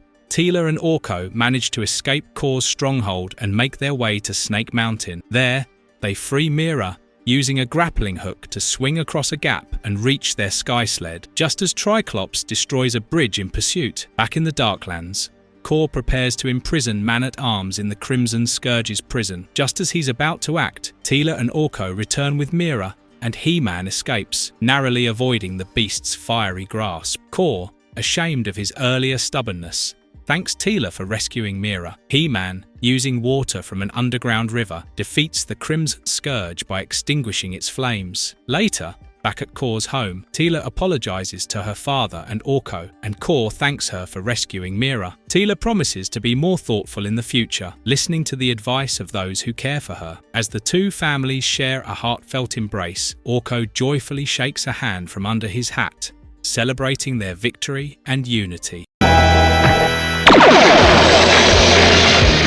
Episode 27, The Return of Orko's Uncle. On Trolla, Orko's uncle Montauk successfully captured the evil wizard Azrog and his pet Karg in a magical cage. However, before they could be locked away for good, Azrog used his dark magic to escape, teleporting to Eternia with Karg. Montauk tried to follow him, but in his haste, interfered with the magical beam, causing it to split. Montauk ended up in Spydra's castle, while Azrog and Karg continued their journey to the royal palace. At the palace, Adam, Tila and Orko sat at the banquet table, with Cringer lying beneath it. The stormy weather and thunder made Cringer anxious, just as a purple transport beam appeared. Orko thought it was his uncle Montauk, but quickly realized that it was Azrog. The evil wizard, furious, claimed Montauk had messed up his magic once again. As the beam's electricity held Orko back, Tila sprang into action, only to be temporarily disabled by a magical blue blanket Azrog conjured. Adam excused himself,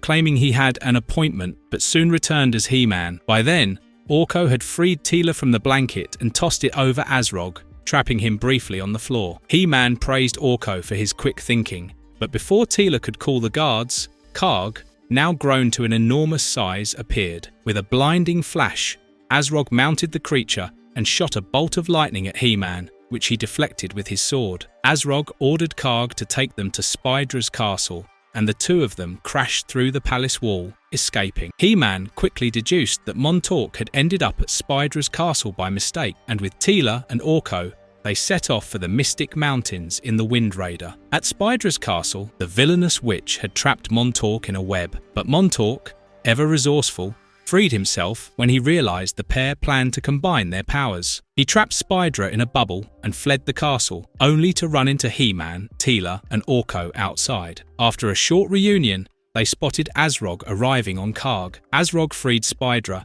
and quickly turned her into a mindless slave. As Karg kept watch, Montauk cast another bubble to shield them, but Orko snuck into the castle alone, eager to prove himself to his uncle. He found Spydra's wand and used it on a jar of magic beans, unintentionally causing a beanstalk to sprout. Outside, HeMan flung Karg away before Montauk noticed Orko's absence. Inside the castle, Spydra found Orko tangled in the beanstalk, and after freeing him, took back her wand. Azrog tried to stop Orko from escaping, and demanded he show how much magic he had learned. Sensing the arrival of HeMan and the others, Azrog sent Spydra to meet them. HeMan, seeing no other way in, tore the castle gate off its hinges. As Spydra confronted him, HeMan used the remnants of the gate to imprison her. Before she could act, Tila snatched her wand and broke it in two. When Karg swooped down and took Tila, HeMan used his grappling hook to capture the beast and force it to land. He climbed up to the castle tower, where Karg returned to his normal size. HeMan bagged the creature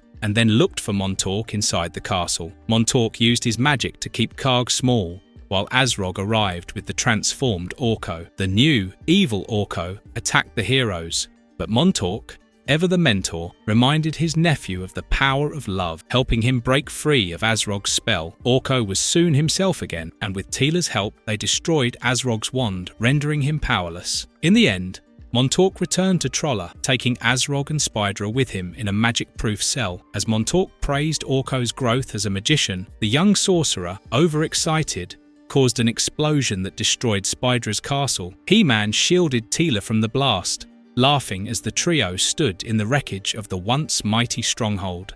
That about ties it up, Father.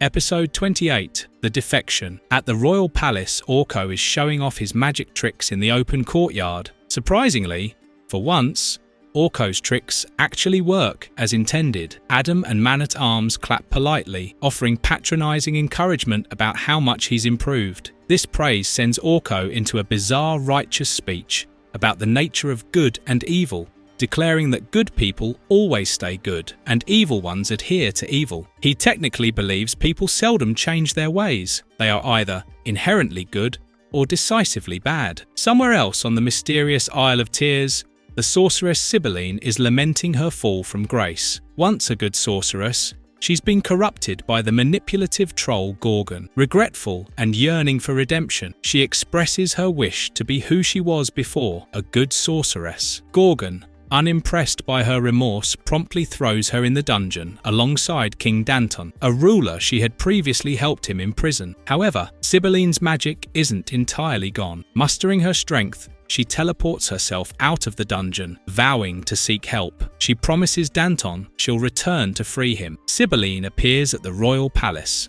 pleading her case to King Randor. Sympathetic to her plight, Randor agrees to aid her, but curiously takes no immediate action. While plans stagnate, Sibylline spends her time wandering the palace gardens and even rescuing King Randor and Queen Marlena from an escaped dragon. Meanwhile, Orko sulks around, loudly voicing his distrust of her. Frustrated by the inaction, Adam and Man-at-Arms decide to consult the sorceress at Castle Grayskull. She insists Sibylline must be given a chance to prove she's truly changed. Finally, the group heads to the Isle of Tears for a showdown. HeMan traps Gorgon in a submarine while Sibylline faces evil Lynn in a magical face-off. Drawing on her renewed inner strength, Sibylline outsmarts evil Lynn, who, in a predictable act of self-preservation, abandons Gorgon to his fate. With Gorgon defeated, King Danton is restored to his throne. Back at the palace, Sibylline's redemption is evident. Even Orko begrudgingly admits that maybe, just maybe, people can change after all. The episode, thus, teaches us that people are not stagnant creatures with no will. They can change, of course, only if they want to. Sibylline's change of heart is mostly her own doing. Evil, or good, change is the nature of any living being.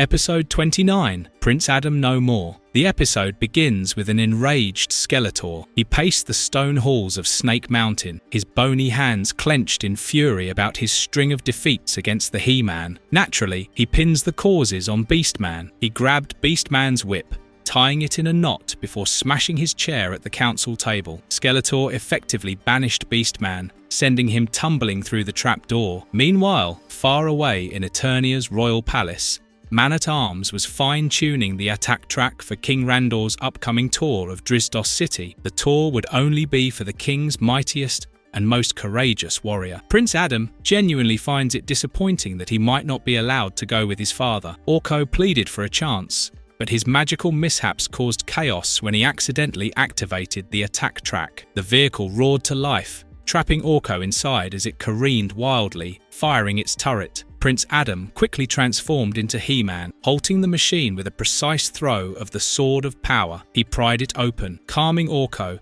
and deactivating the track. As Orko worked to repair the damaged treads, King Randor appeared, commending He-Man for his quick thinking. But when it came time to choose his companions for the tour, Randor made his preference clear. He-Man would join him. Adam's protest that he wanted to come was met with surprise and a dismissive remark about reliability. Frustrated and hurt, Adam sought solace at Castle Grayskull, confiding in the sorceress. He says he regrets his careless aura which he faked in order to protect his true identity. However, the same nature is causing his father to distrust him. The sorceress consoled Adam by mentioning that his secrecy was a shield for himself and for the people he holds dear. But then again, she also urges him to follow his heart. Determined, Adam resolved to earn his father's respect without revealing his identity. Meanwhile, in the wilderness, Beastman brooded over his banishment. Speaking to a group of shadow beasts, he vowed to reclaim his honor. Spotting King Randor's convoy, Beastman seized his chance. With the shadow beasts' help,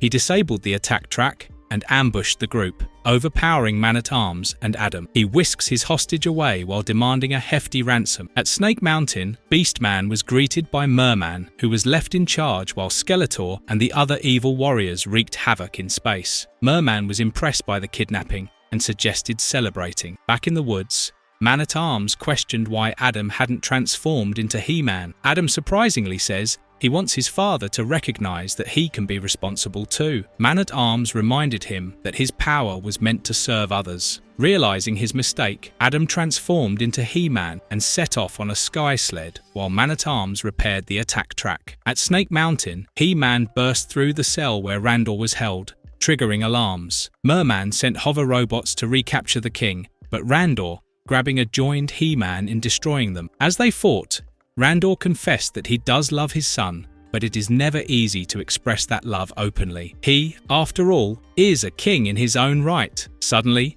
Beastman and Merman confronted the duo in the basher, but He-Man shattered Merman's sword and hurled the basher into the pile of ruined robots. Escaping with Randor, He-Man left Snake Mountain in chaos. As the dust settled, Skeletor returned to find the mess. Beastman, unaware of his master's presence, bad-mouthed Skeletor. Guess what? He is just behind him, glowering. Back on the road, the attack track was operational again. King Randor resumed his tour with Adam and Man-at-Arms. Again, Randor remarks that his son can learn a lot from He-Man, to which Adam says he already has. When pressed, Adam dodged with humor, leaving Randor thoughtful. The episode clearly deals with parental concerns and their selfless love for their children. Sometimes, our parents cannot openly confess their love, but they are steadfast in their support of us. For Adam, the journey was a step closer to bridging the gap between his two identities and earning his father's respect.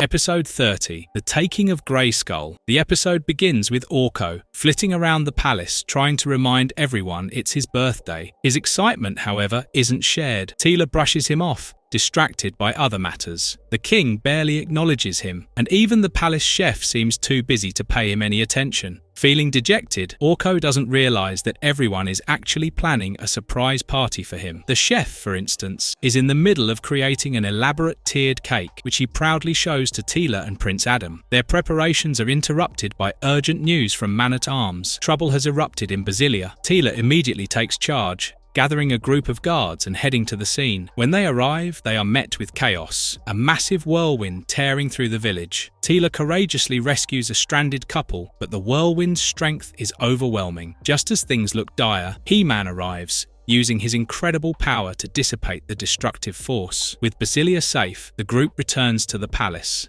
Meanwhile, Orko, hurt that everyone seems to have forgotten his birthday, seeks solace with Zoar, but when he arrives at Castle Grayskull, he is stunned to find it missing, replaced by a massive glowing white hole. Rushing back to the palace, he relays the alarming news to the others. Man-at-Arms suspects a connection between the events in Basilia and the disappearance of Castle Grayskull. He-Man, Tila, Cringer, and Man-at-Arms travel to the site. Studying the phenomenon, they deduce that the castle has been sucked into another dimension. Resolving to investigate, He-Man steps into the white hole, with Tila refusing to let him go alone. Inside this new dimension, they are met with an unsettling reality. Everything is reversed, from the landscape to the very rules of nature. Following his bond with Zoar, He-Man tracks her to a fortress where Skeletor is holding her prisoner. Skeletor, reveling in his victory, taunts He-Man, claiming his powers won't work in this dimension. But He-Man, ever resourceful, outwits him and defeats him anyway. Freeing Zoar and the castle, He-Man and Tila manage to guide Castle Grayskull back through the white hole to its rightful place in Eternia. Back at the palace, the crisis resolved, Orko remains convinced everyone has forgotten his special day. But as he sulks, he's led into the grand hall, where he's surprised by a spectacular birthday party. However, back when he was sulking in his room, he had eaten far too much. When the towering cake is finally presented, Orko dramatically collapses to the floor, leaving everyone in stitches. The episode ends with laughter and celebration, and a reminder by Orko that it is not wise to overdo it while eating.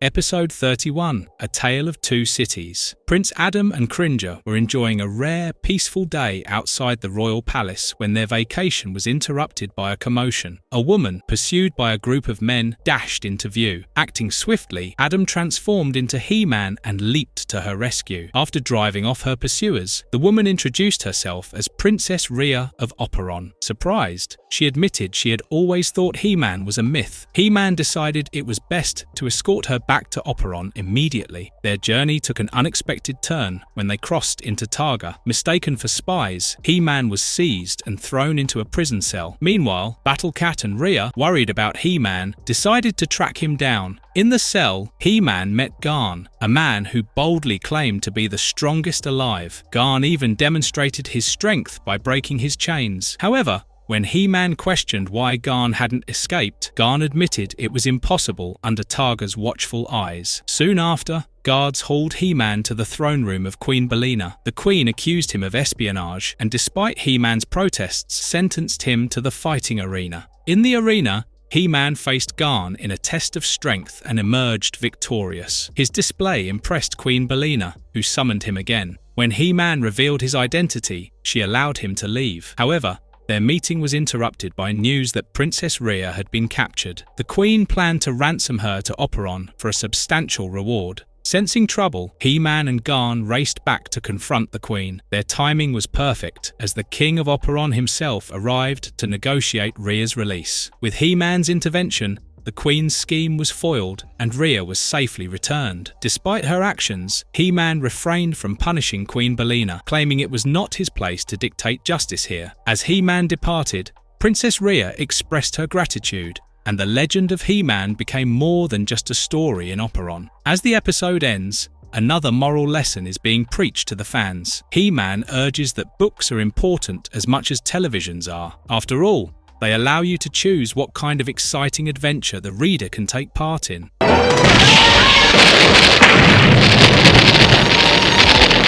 Episode 32. Search for the VHO. A father and son duo is struggling to hold their ground in the heart of an ancient, crumbling city. The ruins are alive with danger. Wild animals circle them relentlessly, their makeshift defenses barely holding up. The pair's only lifeline is a device that emits a sound repelling the beasts, but its power is fading fast. Desperation sets in as they call for help from Man-at-Arms, their voices tinged with fear and urgency. Back in the royal laboratory, Man-at-Arms swiftly devises a plan. He instructs his daughter, Tilas, to deliver a crucial device called the VHO to the stranded duo. As she prepares to leave, Prince Adam, Cringer and Orko are nearby, enjoying a rare moment of calm. Their peace is disrupted when Cringer reacts sharply to a high-pitched sound, audible only to animals. The trio heads to the lab, where Man-at-Arms explains the sound's effect and urges Adam to assist Tilas. Tilas, however, insists on managing the mission alone. She boards a sleek, cutting-edge ship, her confidence palpable. Just as the ship launches, she discovers Prince Adam has sneaked aboard,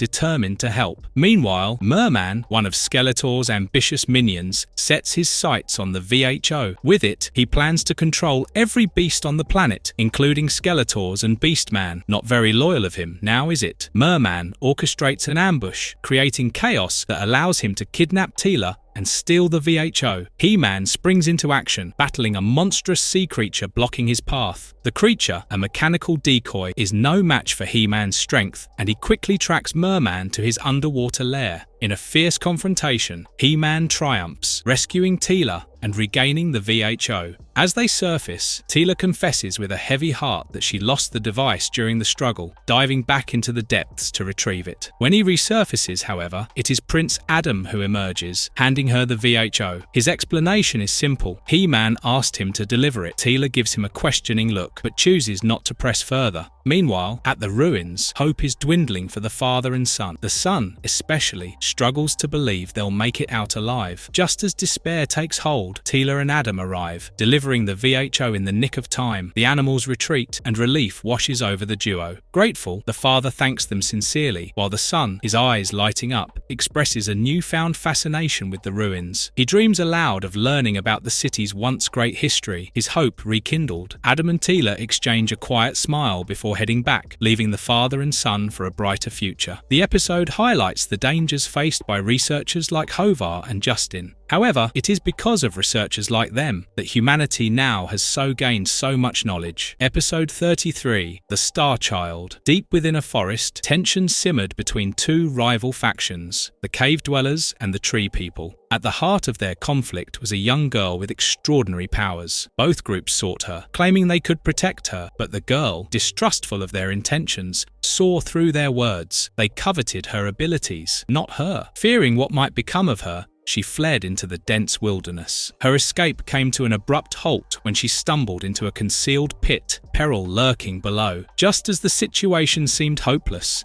a young man named Prince Adam wandered into the scene. Seeing her peril, he transformed into HeMan and leaped into action. Pulling her to safety, he gently reassured her. When he asked her name, she hesitated before stating it was Starchild. Recognizing her vulnerability, HeMan chose not to return her to either faction. Instead, he brought her to the royal palace, a place of refuge. There, Starchild met Tila and Orko, who were immediately taken by her sweetness and shy demeanor. When presented to King Randor and Queen Marlena, they agreed she should remain under the royal family's protection until her future could be determined. However, peace was fleeting. The leaders of the two factions, Talos of the cave dwellers and Willen of the tree people, soon arrived at the palace. Each insisted their people could safeguard the child better. Overhearing their heated arguments, Starchild's fears were reignited. Feeling like a pawn in a larger game, she fled once more, using her remarkable magic to elude everyone, even HeMan. Palos sought Tila's help, pleading his people's case, while Willen appealed to Man-at-Arms, assuring him the tree people had noble intentions. Despite their efforts, no one could track the elusive girl, but HeMan, thinking like a child, eventually found her hiding place. Starchild lamented how no one wants her, but only her powers. HeMan assured her that it was not the case. He brought her back to the palace once more, but her return coincided with another quarrel between Palos and Willen. This time, however, the factions united when a new danger threatened Starchild during her latest escape. Together, they saved her, proving their genuine concern. Realizing their motives were pure, both wanted the child to convince the other tribe to live in harmony. The king and queen gave their custody to cave dwellers and tree people. The episode teaches us we all have our own kind of magic, like the Starchild. It's called love, and when you pour your love into people, they will always care for you. Episode 34, The Dragon's Gift. Another day and another of Skeletor's evil schemes to cause trouble. This time, he had disguised himself as Ambassador Therin of Eastfen and strode into the royal palace. He presented a jade bust to King Randor. However, Man-at-Arms, ever vigilant, saw right through Skeletor's ruse and grabbed the bust before the king could touch it. The jade pulverized in his hands, releasing a sinister enchantment. Before their eyes, Man-at-Arms was transformed into a crystal statue. Tila sprang into action, engaging Skeletor in combat. Their clash was fierce but brief. Skeletor fled when HeMan and Battlecat arrived. Determined to save her father, Tila joined HeMan in seeking the sorceress at Castle Grayskull. The sorceress informed them that the crystal's power was a spell more ancient than Grayskull itself. In short, it was outside her expertise. However, she suggested that Granomir, the most powerful of Eternia's dragons, might hold the answer. However, she was bound by an old pact and thus could not reveal his true location, but urged them to consult the royal library. In the library, HeMan uncovered a link between ice trolls and dragons, deducing that Darksmoke must lie in the Ice Mountains. With Tila and Battlecat, he piloted the Wind Raider north. A protective barrier brought their flight to an abrupt end, forcing them to traverse the mountains on foot. Along the way, they narrowly evaded an avalanche, defeated ice hackers, and subdued hostile ice trolls. When they reached Granomir, the ancient dragon was thoroughly less than impressed by HeMan. He dismissed the legendary feats and threatened to banish Tila to the realm of demons for her brashness. HeMan, refusing to back down, offered to fight Granomir to earn his respect. The dragon bound them with his magic instead, intrigued by HeMan's resolve. Eventually, Granomir agreed to help but demanded a gift in return: Skytree, the oldest living thing on Eternia. HeMan and Tila were to fell the ancient tree and bring it back, or face banishment to the realm of demons. Thus, the duo travels to the Forgotten Forest, where they encounter Tullamore, Skytree's protector. Upon learning their mission, Tully Tullamore attacked, summoning wolves and trees to stop them. Skytree, however, intervened, curious about their intent. When HeMan and Tila explained their plight, the tree revealed its debt to Man-at-Arms, who had once saved the forest. Skytree chose to sacrifice itself, declaring it would live on as long as trees grew on Eternia. Moved, HeMan and Tila refused to harm the tree. The duo returned to Granomir empty-handed, offering their principles and courage as proof of their worth. Granomir, deeply impressed by their foresight and compassion, gave them a book containing the knowledge to reverse the spell that held Man-at-Arms. Back at the royal palace, Duncan was restored. Hearing Tila's tale, he commended HeMan's decision. As Adam teased Cringer about visiting Granomir, the tiger's adamant refusal drew a chuckle from Tila. Did you notice the primary lesson here?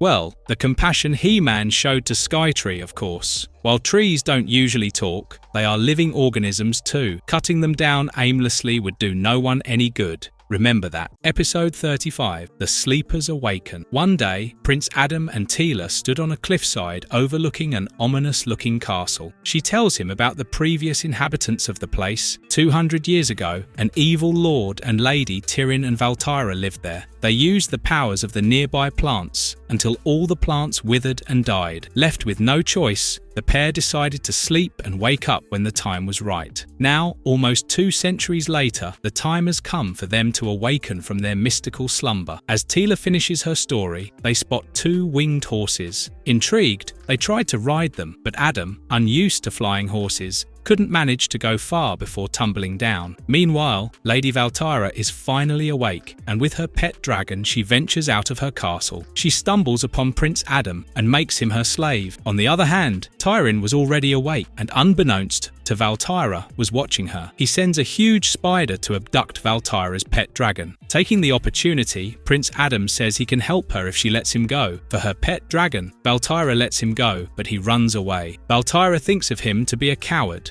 but in reality, he just went to transform into HeMan. Meanwhile, Lord Tyrion now has Valtyra too, but she can't seem to recognize him since he looks hideous. Fortunately, HeMan arrives and saves them, and the pair sneaks into the castle. Enraged, Tyrion sees another opportunity and abducts Tila and also brings her to the castle. Meanwhile, HeMan and Valtyra are within her castle, and seeing it in ruins pains her. She uses the trees to revive her castle, just as a large red snake attacks her. Once again, HeMan saves her. Suddenly they heard a commotion and realized Tila was in trouble. As they follow Tila's voice, they come face to face with the hideous man from before. He reveals himself to be Lord Tyrion, shocking Valtyra. In a state of anger, he lashes out, which causes the tree roots holding the dilapidated castle together. As the whole structure crumbles, sanity returns to Tyrion, and he helps HeMan save the dragon from rubble. Tila thinks HeMan is trapped inside, but Prince Adam appears and reassures her that it isn't the case. Once they're all safe and sound outside, Valtyra and Tyrion have a change of heart. They no longer wish to be evil and have slaves. Instead, they want friends. The episode ends with Orko preaching that it is important to sleep early and have a light meal before it. Also, don't overexert yourself before a good night's sleep, okay? Episode 36, The Search. The episode begins with Zodak paying a visit to the sorceress Zoar. He informs her that even though he cannot intervene in the affairs of men, it is his duty to inform her that something grave is happening. The threat would affect Eternia greatly. However, Zoar says she cannot do anything in her falcon form and he can't interfere. Then who was their savior? Zodak said it was the man they called Prince Adam, aka HeMan, who would be their savior. Meanwhile, Tila and Adam are patrolling along with Cringer and Orko. The weather seemed flaky and the sound of thunder indicated the possibility of rain. The duo decided to race and see who could go faster, but Adam got an urgent telepathic message from Zoar to visit Greyskull Castle. Sending his Wind Raider back, Adam visited Greyskull with Orko and Cringer. The sorceress explains that there is a powerful weapon called Starseed. Its powers are immense and its location has always been kept a secret. Only a few people know about it. However, that is not the case now. Skeletor is on his way to steal the Starseed.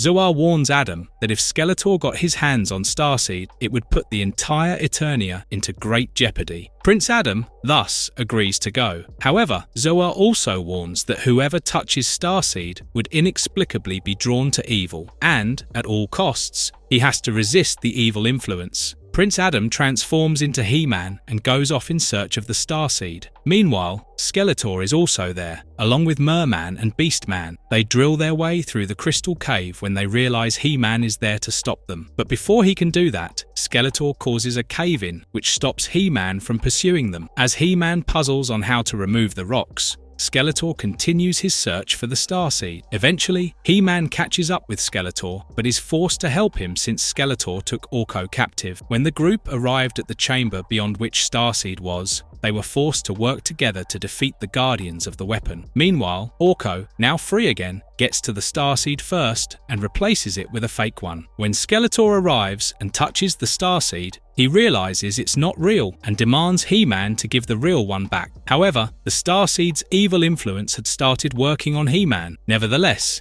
he resisted it and brought the weapon back and handed it over to Zodak. Impressed, Zodak reveals a surprising truth. He had deliberately leaked the Starseed's location to test He-Man's resolve and moral fortitude. Seeing He-Man's unwavering commitment to good, Zodak acknowledges him as a true champion, as strong in spirit as he is in might. The lesson was simple here. Sometimes, people are often tempted to great riches and power without understanding the realities about it. One should have an ironclad conviction when it comes to resisting temptation. Episode 37, It's Not My Fault. On a visit to the Royal Palace of Eternia, Poddy, the spirited daughter of Chief Merlo, played ball with Orko in the courtyard. In a moment of excitement, she accidentally threw the ball through the window of Man-at-Arm's workshop. A loud crash followed. Horrified by the sound and fearful of the consequences, Poddy fled into the vine jungle, leaving Orko behind to explain the accident. When Man-at-Arms discovered one of his inventions shattered, Orko tried to take the blame, but Prince Adam and Man-at-Arms quickly deduced that Poddy was involved too. Concerned for her safety, they urged Orko to find her and make things right. Poddy, upset and frightened, retreated to her and Orko's favourite hiding spot deep in the jungle. But her solace didn't last long. She was kidnapped by Rago, a dangerous runaway from her tribe. When Orko arrived looking for her, he too was captured. Rago revealed his sinister plan to use Poddy as leverage to overthrow Chief Merlo and claim the leadership of their tribe. He bound them both and set off for the temple, holding the Morfire stones, powerful relics tied to the tribe's magic. Meanwhile, back at the palace, Chief Merlo sent an urgent message warning that Rago was out there in the vine jungle. Realizing Poddy and Orko had been missing too long, Adam transformed into He-Man and set out with Man-at-Arms and Tilas. They tracked the pair to their hiding spot, finding it in ruins with Orko's ball left behind. A trail led them to the Phantos village, where Chief Merlo joined their mission. Armed with his magical staff, they followed Rago's trail through the jungle and across the canyon. However, unfortunately, Rago reached the temple first, forcing Poddy to retrieve the Morfire stones. But when she had the stones in hand, she defied him, tossing them to Orko instead. Before Orko could escape, Xantar, one of Rago's men, recovered the stones and used them to empower Zagone, their vehicle. Trapped and tied up, Poddy and Orko could only watch as Rago left them and collapsed the temple entrance. On the other hand, He-Man and his companions arrived to find the rubble blocking their way. Using his immense strength, He-Man freed Poddy and Orko. Together, they pursued Zagone, confronting the machine as it barreled toward the village. He-Man disabled Zagone and defeated Rago with the help of clinging jungle vines. Poddy restored the Morfire stones to the temple, restoring her tribe's magic. Back at the palace, she took responsibility for her mistakes, learning the value of honesty and accountability, a lesson shared with Orko as they admitted their shared blame for breaking a valuable object. Moral of the day? Take accountability for your actions. It is the only wise way to learn and grow. Get ready, Battle Cat. You've gotta be kidding! Episode 38, Valley of Power. A man drudges his way to reach a place called the Valley of Power. Once there, he spies a creature, Mother Ro, the legendary guardian of the Valley of Power. The man smiles with malicious intent as he continues his journey. He plans to steal Mother Ro's egg and raise the baby Ro, which would give him enough power to conquer Eternia. Meanwhile, Adam and Tilas are also there, trying to trace the origins of a mystical spring that surfaces only for a short duration, every 1,000 years. It is said that drinking from the spring grants immense power. As Tilas anxiously urges them to walk faster, the mysterious man sneaks into Mother Ro's nest and steals the egg. The duo arrives at the spring, Just as Mother Ro returns and finds her egg missing, she suspects that Tila and Adam are behind it and goes after them. At that moment, the mysterious man named Danavas also arrives and they run together. However, in a chaotic tumult,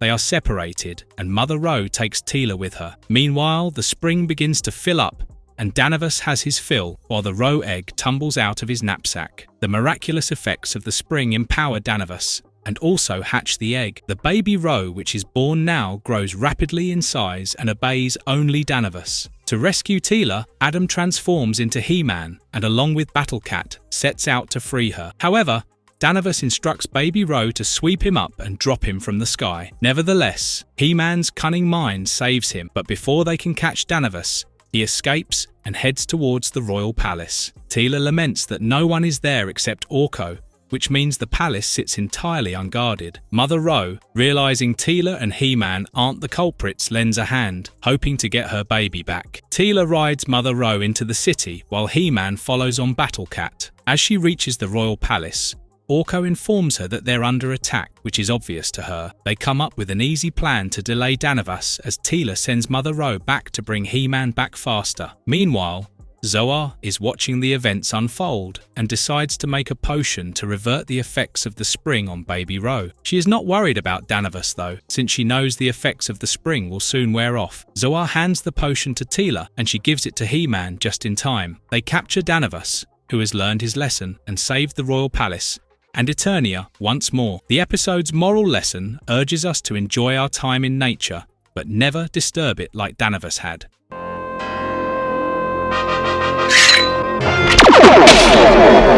Episode 39, Trouble in Arcadia. HeMan is testing out a new force shield made by Man-at-Arms. While HeMan attested to its effectiveness, Duncan reminds him that he and Tila are due for a visit that afternoon in the lowlands. As HeMan transforms back into his princely self, the duo sets out for their day's mission. While driving, they talk about how Queen Marlena was the very first woman from Earth to travel into space. Before that, only men were allowed, and to Tila it seemed unfair. As they were talking, they hit an invisible barrier right in the middle of the road. The duo decided that it would be better if they split up and check for any openings. Right then, Adam is unfortunately captured by two women while Tila impresses them, and they take her to meet their queen. As they give Tila a ride, they tell her about their city, Arcadia. Tila is very impressed by the beautiful city and asks them about their king and queen. The girls scoffed when she mentioned the king, but they said their queen was extraordinary. They bring her to Queen Samana,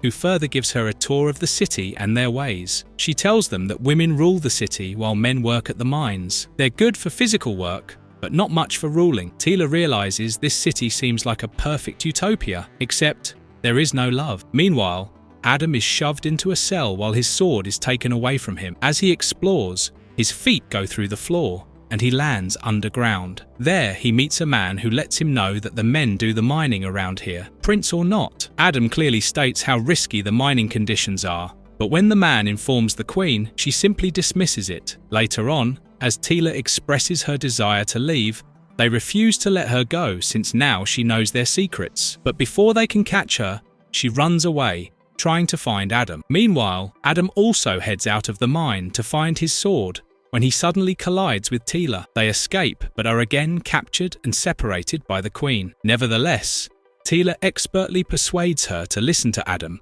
and let men and women work together to save Arcadia. The mining has made the foundations flaky, and it would soon collapse, taking a chunk of the city with it. Seeing the odds and balancing them against the profits, the queen finally relents. As the men and women work together, Adam finds his sword and transforms into HeMan. His quick thinking and extreme strength saved the city of Arcadia. The episode ends with the people of Arcadia reunited as Arcadians, and not just men and women. As they head home, the duo finds Orko, who was, believe it or not, asleep at the back of the seat the entire time.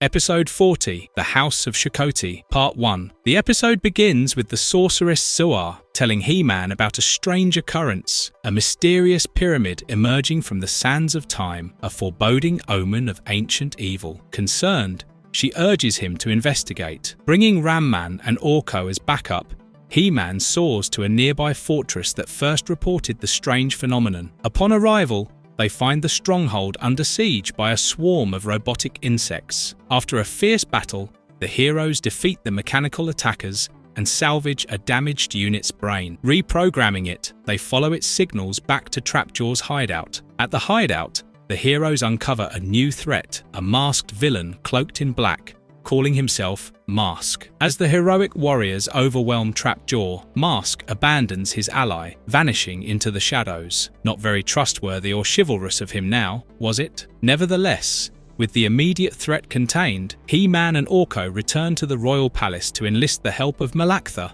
the royal archaeologist. Malaktha's expertise is crucial for unraveling the secrets of the ancient pyramid. However, local guides refuse to approach the foreboding structure, except for one, who volunteers suspiciously easily. Unbeknownst to the heroes, this guide is none other than Mask, who is parading as someone else. He then leads the group into an ambush by a group of lizard men, but the warriors manage to fight them off. That night, Mask strikes again, leading an attack on their camp with his warriors. The man never gives up, does he? Anyhow, during the chaos, Orko manages to pull off Mask's mask. The sight of his unmasked face shocks Mask, leaving him vulnerable. HeMan seizes the moment and shatters the mask with his sword. Without the mask, Mask dissolves into swirling smoke, vanishing completely. Despite the victory, Mask's plan had already set things in motion. The pyramid has fully risen, its ancient walls looming in the desert. As the party makes preparations to explore its depths, an eerie glow emanates from within, a malevolent mask awakening in the shadows. As the episode comes to an end, the moral of this is very simple. Use your brain to think, or so says HeMan.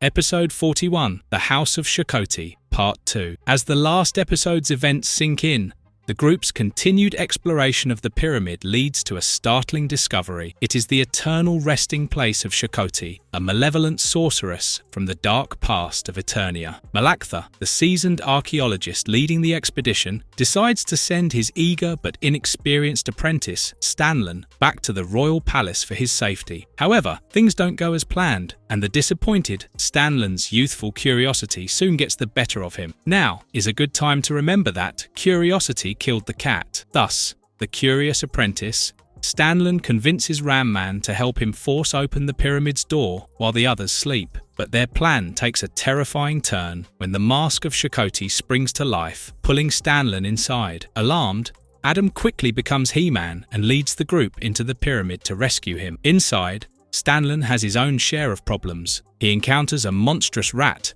but is ultimately lured deeper into the pyramid by Shakoti herself. In her sinister inner sanctum, she reveals her dark ambition to awaken the legendary sleeping beast and shroud Eternia in eternal darkness. Before long, HeMan, Battlecat, and HeMan arrive to confront her, only to be captured by Shakoti's powerful magic and her shadowy minions. Stanlyn, however, manages to escape, clutching HeMan's sword of power. The sorceress appears to him through the sword, urging him to overcome his fear and take action. Though terrified, Stanlyn musters his courage and returns to Shakoti's lair just as the sleeping beast awakens. When Shakoti attacks him with energy bolts, they ricochet off the enchanted sword, shattering her control and freeing HeMan and the others. Seizing the moment, HeMan topples a massive statue onto the beast, drilling it back into its dark abode. With the sleeping beast vanquished, Shakoti vanishes into oblivion. As the dust from the adventure settles,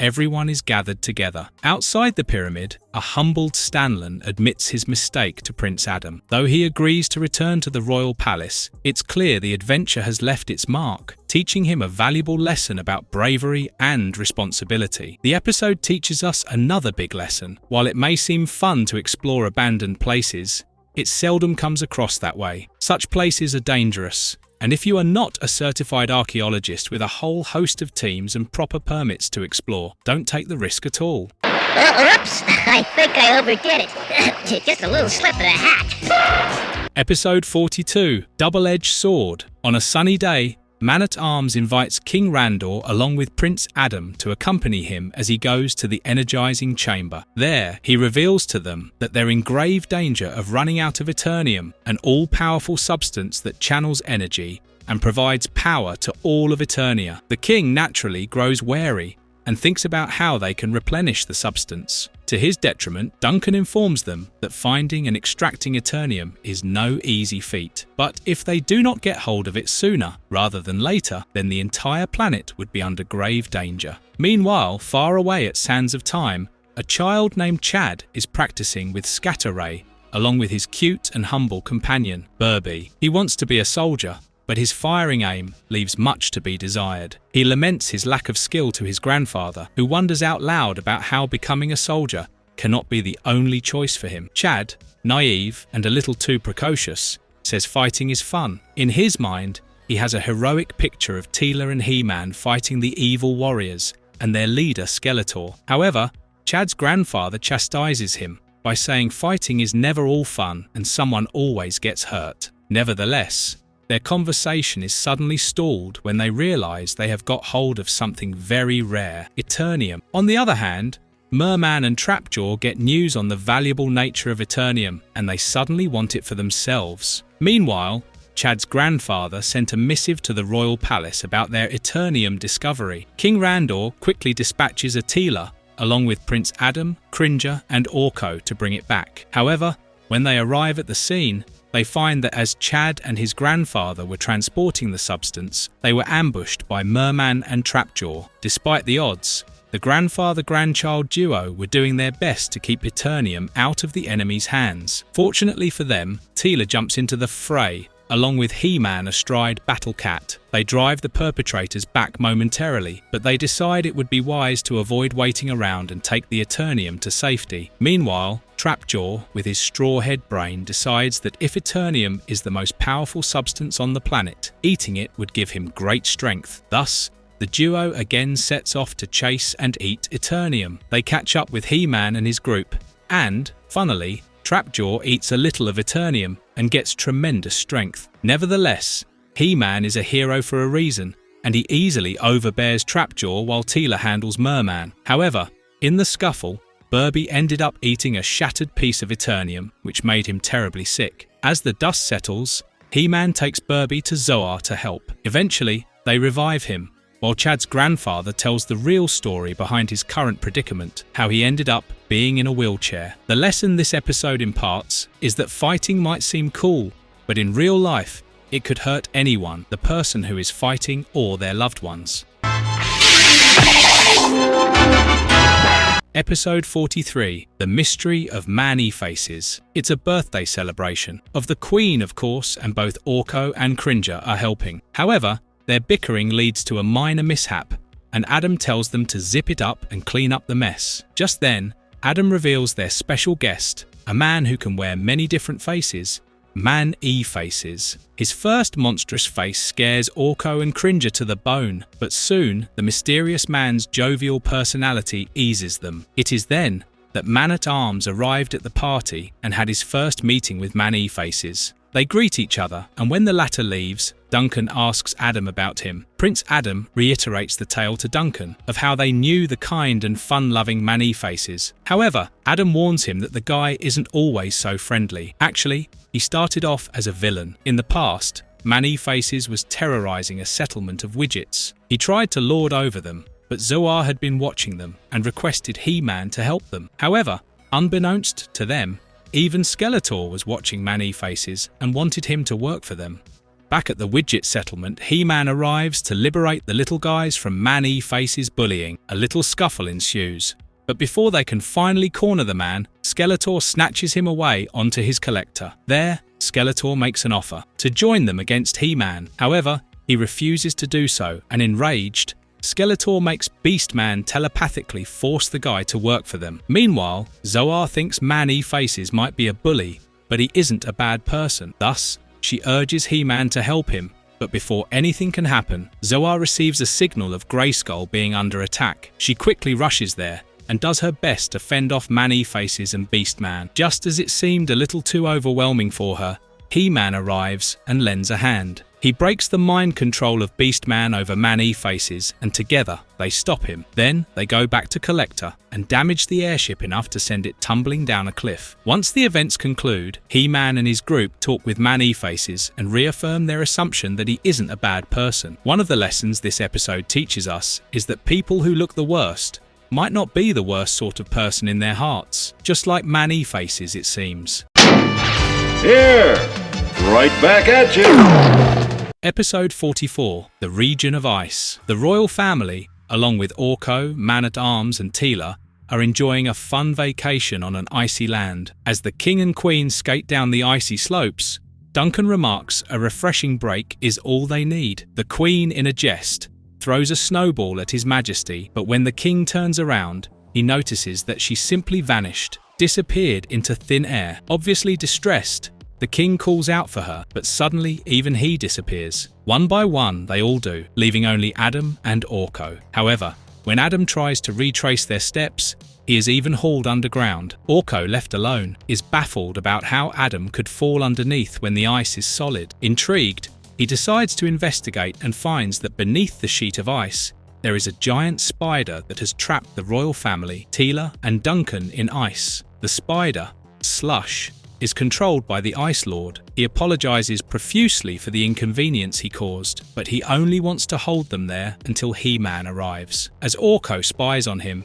he mutters how the guy has to wait a long time since He-Man is already trapped. Thinking quickly, he imitates being He-Man and confronts the Ice Lord. He reveals that what he is doing is not out of malice, but he needs to hand over the royal family to the evil Skeletor if he ever wants to see his daughter again. Hearing his tale, Orko realizes that he has no choice but to promise the Ice Lord that he will bring his daughter back. He relays to him that much and asks for his assistant, none other than Adam himself. As Adam and Orko remerge from the Ice Lord's cave, the latter simply wants to dismiss the issue of the kidnapped daughter. However, Adam insists that they cannot do that. After all, Orko made a promise. Together, the duo heads to Snake Mountain, where the girl is being kept hostage. There, Skeletor asks Beastman to check up on their guest while he sends Trapjaw on patrol duty. As Beastman goes to check on the Ice Lord's daughter, she is ideally playing with her ice magic. Meanwhile, He-Man and Orko sneak into Skeletor's lair and look around for the girl. They find her just as Skeletor and Beastman are departing after threatening to raise the temperature to tame her brashness. Eventually, He-Man recuses the girl, even though Skeletor and the two evil warriors try to stop them. The duo takes the girl back to her father, where the Ice Lord apologizes again to King Randor, who says the next time he should simply ask for help instead of caving in. The episode teaches the lesson of how one should keep their promises. A broken promise paints a bad character. Always remember that. You want escape? Episode 45, Orko's Missing Magic. The episode begins with our beloved little magician, Orko, trying out some tricks in his room. Meanwhile, two furry animals play a game of chase as Orko concentrates on his magic. However, suddenly one of the animals jumps up and causes a sudden explosion, knocking Orko out. The loud explosion, though, was heard by Prince Adam and Duncan, who immediately set off to investigate. They arrive at Orko's room, only to find it in a chaotic scramble. Fortunately, the duo also locates Orko, who relates that he was doing a trick when everything went haywire. Later, when Orko tries to show a trick to the king and queen, he finds that no matter how hard he tries, he cannot do magic. This strikes odd to him, and he soon realizes that after the explosion he lost control of his magical powers. Dismayed, Orko laments the loss, but the others, especially Tila and Adam, try to cheer the little guy up. But no matter what they say, Orko can't accept being magicless. Thus, Adam takes Orko to meet the sorceress. There, they understand what actually went down. During Orko's experiment, the furry animal was critically hit, and he gained every last drop of Orko's power. However, the creature is lost to some foreign dimension. Zoar promises that she can open a link to that dimension, but warns them that it won't be open for long. So if they do not make it in time, they'll be trapped forever. Thus, Adam transforms into He-Man and walks through the portal with Orko and Battlecat in tow. They land on some place called Omeros, where a man with two heads complains that their furry friend has caused a lot of trouble. The evil wizard of their world has gained control of the animal and now is using it to meet his own ends. HeMan, ever the righteous guy, promises to help. The duo sets off towards Zolt's lair when they're confronted by a gigantic man. He tries to stop them, but HeMan ultimately overpowers him and they walk into the wizard's cave. There, they find the animal in a cage. However, when Orko tries to touch it, he is thrown off by a magnetic field. Zolt then appears and traps the duo within a magical cone. However, HeMan, using his ingenuity, manages to escape with the animal. Nevertheless, Zolt chased after them. HeMan deftly dealt with him, but they missed the chance to walk through the portal, trapping themselves there. Fortunately, the strange man with two heads said they could replicate the portal and send them back to their world. Once they're back in Eternia, Orko shows his usual tricks to the king and the queen. But as with all of Orko's magic shows, it did not go as planned for Duncan at least. As the day ends with jovial notes of laughter, a moral lesson is being imparted by Orko. No matter what happens, a person's worth is not tied to their ability to entice others with gifts and tricks. People who love you for who your true self, without the sparkle of gifts, are the only close ones. Episode 46, Eternal Darkness. A horde of slime monsters are chasing after Prince Adam and Cringer. They do their best to shake them off, but they are hot on their pursuit. The duo manages to block them off temporarily, but soon find themselves trapped inexplicably. However, when everything seemed a little too impossible, we see Adam tossing around on his bee, caught in a nightmare. The same goes for most of the residents of the royal palace. They soon realise that the awful nightmares are the handiwork of none other than Dark Dream. The group gathers around, trying to figure out what happened when Orko arrives and informs them of sudden explosions in Crimson Valley. Everyone seemed baffled at the realisation, since it might be the reason why the seal on Dark Dream's powers was broken. Worried, Tila and Adam head out to check for definite clues. Meanwhile, at his lair, Dark Dream summons his lackeys, including evil Lynn. He orders them to do something, a way to shroud the world in eternal darkness, because that is the only way he can get to Greyskull Castle. On the other hand, as Tila and Adam are heading for the Crimson Valley, Dark Dream uses his powers to tamper with Tila, but fortunately, HeMan saves her. Later on, they finally get the confirmation they were looking for. The explosions at Crimson Valley had truly broken the seal on Dark Dream's powers. At his lair, the villains plan to eclipse the sun long enough for them to attack and control Greyskull. However, his plans are almost foiled by Zoar and Stratos, though in the end, they were overpowered by the perpetrators. Meanwhile, at the royal palace, Adam, Duncan and Tila start to float due to a lack of gravity. They deduce that someone is tampering with the moon, which now has put it on a collision course with their planet. They head over to where the fighting is already afoot and lend a hand to the Falcon and Stratos. Enraged, Dark Dream tries to fight them too, but the group tells him that he has set the moon to collide with Eternia. Shocked, he turns to the culprit, who admits he might have made a little mistake. Seeing no way out, the villains tried to escape. Evil Lynn did escape, but the others were not so lucky. However, the main problem was to stop the moon. Thus, Duncan pleaded with the Falcon, who was the sorceress, to help, but she was powerless in her bird form. The only man who can help was HeMan, it seemed, and he did, miraculously. But yes, he saved their little world, yet again. Back at the royal palace, Orko is entertaining again, not so successfully either. However, this episode preaches that nightmares are common, and they are nothing to be embarrassed about. You can't hurt me! Can't you do anything but brag? Episode 47, Keeper of the Ancient Ruins. Within a sprawling ruin, a professor and man-at-arms are looking around. While Duncan tests his new invention, a converter, the professor looks around for something even more precious, a book with the knowledge of the past. However, the book is written in the ancient Eternian language, and thus, the professor contacts Tila, but before they can begin the translation, a horde of robots surround them. These robots are the guardians of the ancient ruins and their secrets. They think that Duncan and the professor are here to tamper with their precious knowledge. Meanwhile, Tila is getting anxious about how the professor has stopped responding and decides to visit the ruins in the sands of time. On the other hand, Prince Adam is looking for Tila, and he gets to know about the situation. Concerned about Tila, he quickly goes after her before she can leave, so he can accompany her. Thus, Tila, Adam, and Cringer set off. However, Trapjaw also received some signals and decided to tail the duo. Halfway to the ruins, they were caught over guard by a terrible storm which knocked their Wind Raider off its course. They landed inside a cave, however. Tila was injured in the process. Distressed, Adam changes into HeMan and contacts the Sorceress, who sends help to revive Tila. Meanwhile, HeMan continues against the storm to get to the ruins. At the ruins, though, the robotic keepers thoroughly distrust Duncan and the Professor's motives and put one of them on time suspension. However, before they can do the same to Duncan, one of the robots malfunctions and he offers to help them. Baffled at the suggestion, the robots insist that they're enemies. Nevertheless, Duncan says he is a man of science and simply needs his equipment to help. A commotion outside drives their attention, and one robot goes out to retrieve Duncan's equipment. Meanwhile, Trapjaw arrives at the cave where Tila is just beginning to gain back her strength and kidnaps her. He forces her to take them to the ruins. On the other hand, HeMan finally arrives at the ruin and the robots identify him as not an enemy. However,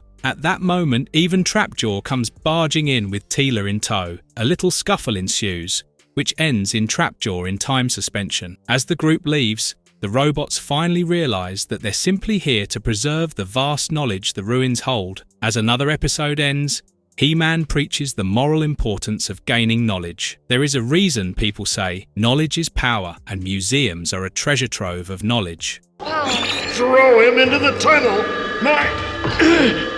Episode 48, Return of Evil. On one fine day, Orko expresses his desire to be a great hero who can valiantly chase away Skeletor and his evil forces. He says as much to Duncan, Adam, and Tila when sudden lightning frightens him. At first, they think it's just thunder, but Orko doesn't think so. As they go to the window, they see an ominous cloud.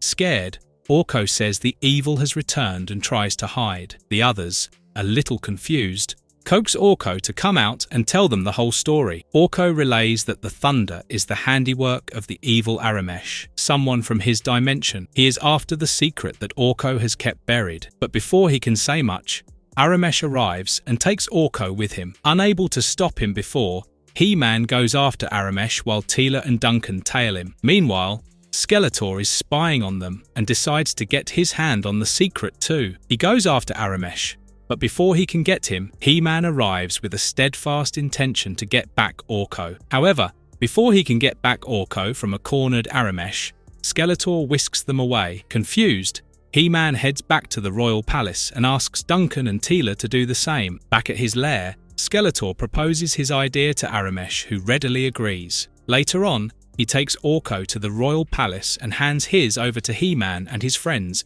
in exchange for the secret. The heroic warriors stall for time as Orko tells HeMan that he has hidden the secret within the Greyskull Castle. They head over there, where the sorceress listens to their predicament. She says she can help and asks Orko to bring the secret object out, a dimension orb. HeMan, seeing an opportunity, quickly concocts a plan. At their designated time, HeMan confronts Aramesh while Skeletor drops in there too. Right on track, Orko comes out and showcases the dimension orb to them and tricks Skeletor to go through it. However, Aramesh was not so easily tricked. HeMan had to pick him up and throw him through the portal, much to his own detriment. However, the Falcon closes the portal, sending Aramesh back to his dimension. Back at the royal palace, Orko is being honoured with a medal for his bravery. However, he says he wasn't brave because he was afraid. The entire group, however, vehemently disagrees. They teach Orko the most valuable lesson: being afraid is not a sign of weakness. There is no bravery or courage without the feeling of gut-wrenching fear. It is as natural as any other emotion. In fact, to feel fear means one is capable of judging the danger of any given situation.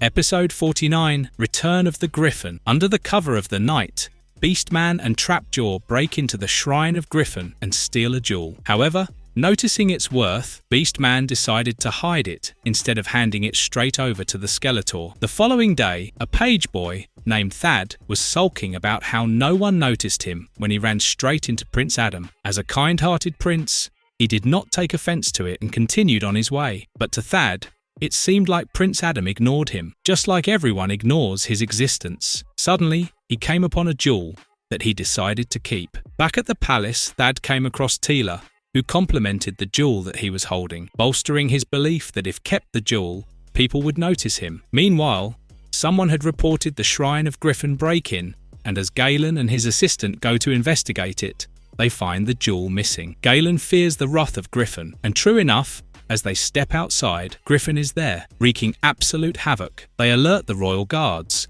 who contact Man-at-Arms. At the moment, he was showcasing his new gadget, the Freeze Ray, and was with Prince Adam. Hearing about the situation, Adam suggests that Duncan should finish the device while he takes care of Griffin. HeMan, with his immense power, battles the mighty Griffin and even brings water of Outer Lake to counter the beast's fire. Eventually, he forces Griffin to retreat, but he is sure it isn't the last of him. Back at the palace, Thad overhears what is going on and thinks Prince Adam blames him and runs away. However, before running away, he collides with Tila, who says she doesn't think he stole the jewel, but still, it has no effect on Thad's conscience. Meanwhile, Griffin is again trashing the city and the royal guards call for assistance. This time, Man-at-Arms takes his freeze gun with him, while HeMan tackles the beast below. However, the freeze gun didn't help much, and HeMan was struggling to hold his ground when the beast started flying in the opposite direction. On the other hand, Tila goes after Thad and persuades him to listen to her. Eventually, he does, and as they start to head back, Griffin breathes down fire on them. They escape and fortunately are rescued by Man-at-Arms while HeMan causes another flood to stop the beast. However,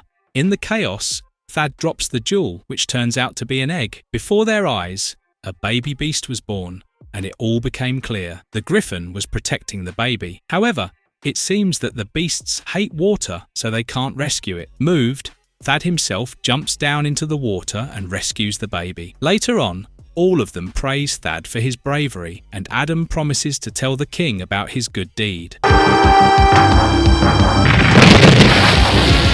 Episode 50, Temple of the Sun. On the dry and arid region of Sands of Time, a malnourished man stumbles across the Temple of the Sun. He ventured in, and among the treasures found a valuable artifact, Sun Scarab. His name was Nepthu, and he wanted to use the Sun Scarab to gain riches and power to conquer Eternia. He created many things using the Sun Scarab, like first a tornado, then monstrous creatures. Nepthu even struck down a falcon from above, not knowing it was the sorceress Zoar. Later, he created soldiers out of sand so that he could rule Eternia. Meanwhile, Tila is putting Prince Adam through a hard training session. Adam intentionally portrays himself to be clumsy and unable to jump, which drives Tila mad. However, she concludes the day's lesson, saying they'd continue to practice until he gets it right. Suddenly, he receives a distress call from Zoar, who tells him that she has been captured and is now within the Temple of the Sun. Prince Adam transforms into HeMan, but Cringer says for this time he wants to go not as Battle Cat, but as the current version of him. They arrive near the Temple of the Sun in the Sands of Time,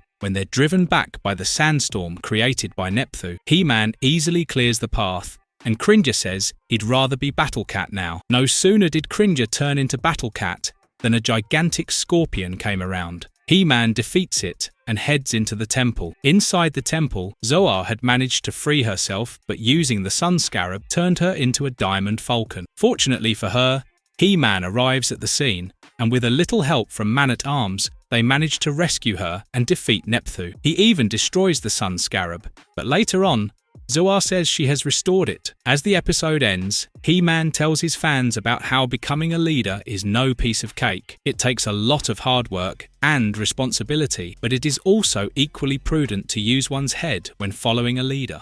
Episode 51, City Beneath the Sea. King Randor's kingdom is plagued by inexplicable whirlpools sinking ships, and he tasks Man-at-Arms with uncovering their source. Concerned, Prince Adam persuades his father to let him and Cringer accompany the mission.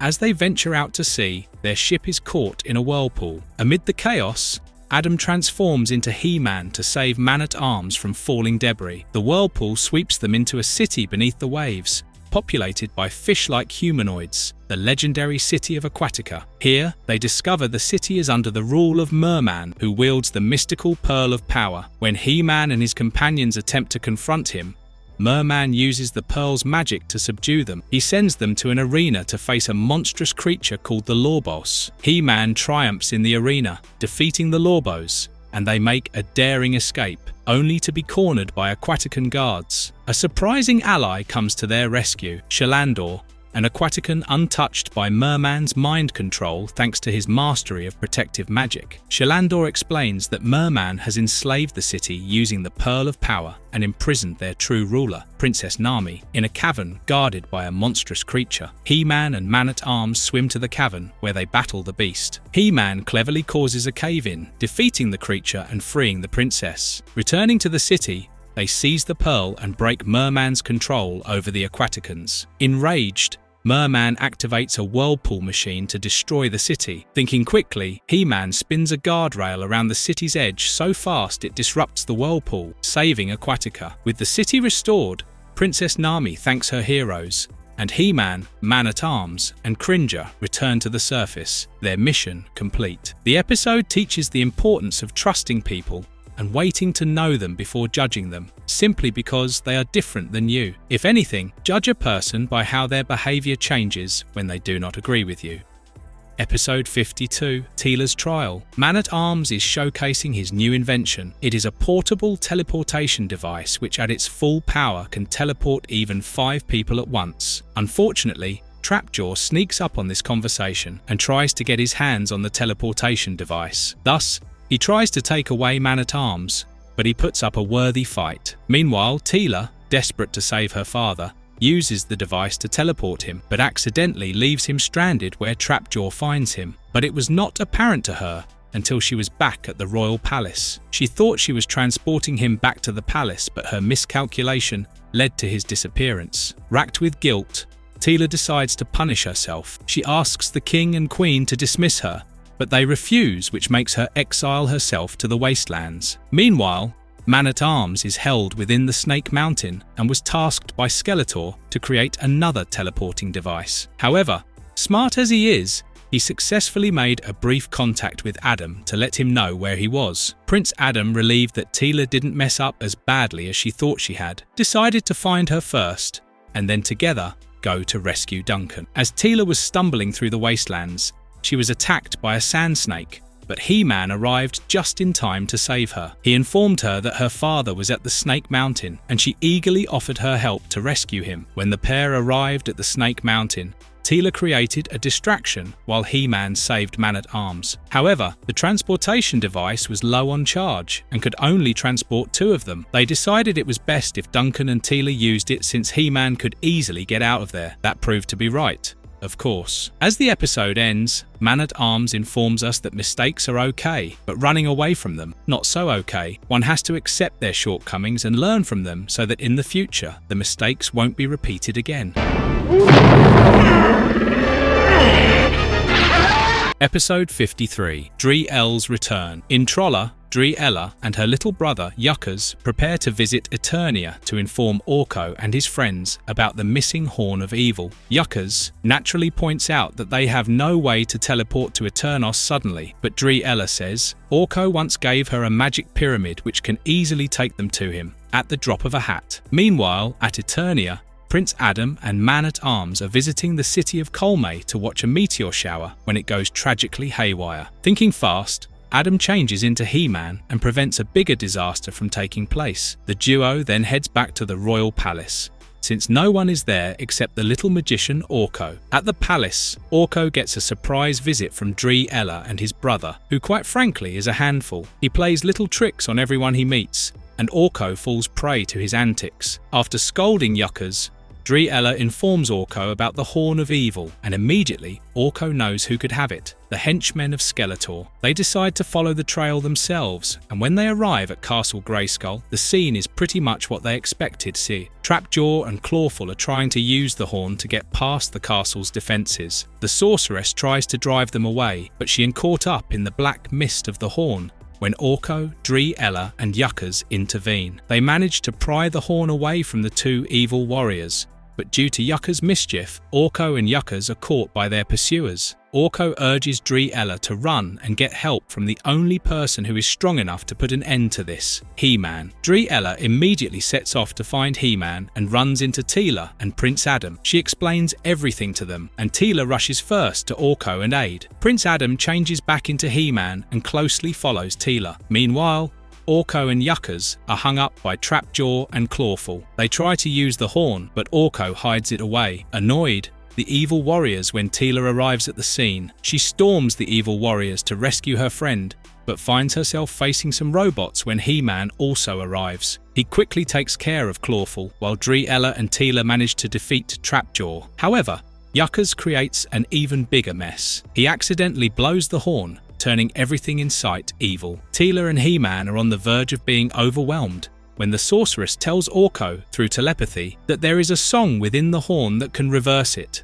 Ella finds the song, and with a little help from Orko and HeMan, manages to revert the Horn of Evil's effects. Later, back at the royal palace, the king expresses his gratitude to Ella. Meanwhile, Orko teaches Yuccas an important lesson. Pranks are not funny when you the sole subject of it. Furthermore, the episode also teaches us, the viewers, that even though Yuccas was looking for a little fun, he ended up causing a lot of trouble because he accidentally messed with something he was supposed to. In real life, if we play with something dangerous, let's say knives, we end up getting hurt as well. So, caution is always appreciated when dealing with such things.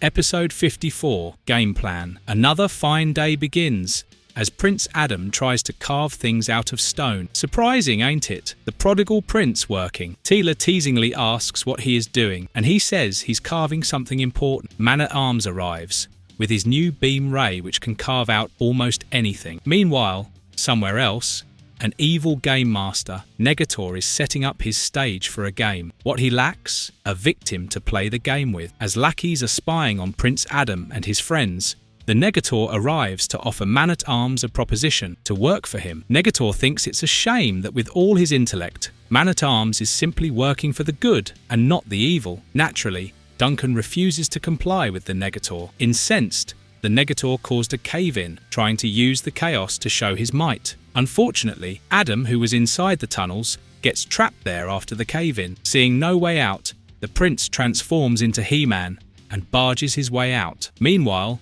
Negator broke a dam to prove that he was powerful. Unimpressed, Duncan still refuses to join him and heads back to the royal palace. Meanwhile, HeMan, fortunately, stops the dam from causing much damage, and he, along with Tila, returns to the palace too. However, Negator hasn't quite given up yet. He disguises himself as one of the new palace guards and gives Tila a false location to be. His ultimate goal is to abduct her and use her as an incentive to force Man-at-Arms to work for him. Later on, when Negator asks Man-at-Arms again, he relents and goes to work for him. HeMan, once he is up to date with the situation, heads straight out to save Tila and Duncan, along with Ram-Man. They reach the Valley of the Desert where Negator's lair was, and at first, HeMan found himself in a cage with Tila. However, Ram-Man and Battlecat rescues them, only for HeMan and Ram-Man to be sucked into a game of Negator's making. Nevertheless, the duo managed to escape and defeat the antics of Negator. The important lesson in all this chaos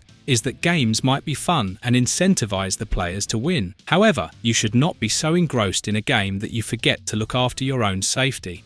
Episode 55, Eye of the Beholder. Man-at-Arms and Prince Adam were flying back to the royal palace aboard the Wind Raider when disaster struck. The engine sputtered and died mid-air. Thinking fast, Adam transformed into HeMan and latched the Raider's grappling hook onto a nearby mountainside. With a jarring halt, he saved them from plummeting into the rocky terrain below. Back at the palace, unease settled over HeMan. He felt his legendary strength faltering, a sensation foreign and alarming. Man-at-Arms quickly deduced the problem. Eternia's oxygen levels were depleting, a grave threat to all life on the planet. Determined to uncover the cause, HeMan set out for Castle Grayskull, trudging on foot as even his power felt drained. Upon arrival, he was shocked to find the drawbridge wide open, leaving the castle unguarded. Inside, the sorceress lay weakened and pale, her voice trembling as she explained the dire situation. The waters flowing from the Sea of Eternity in the Mystic Mountains had been cut off, choking the evergreen forest and vine jungle,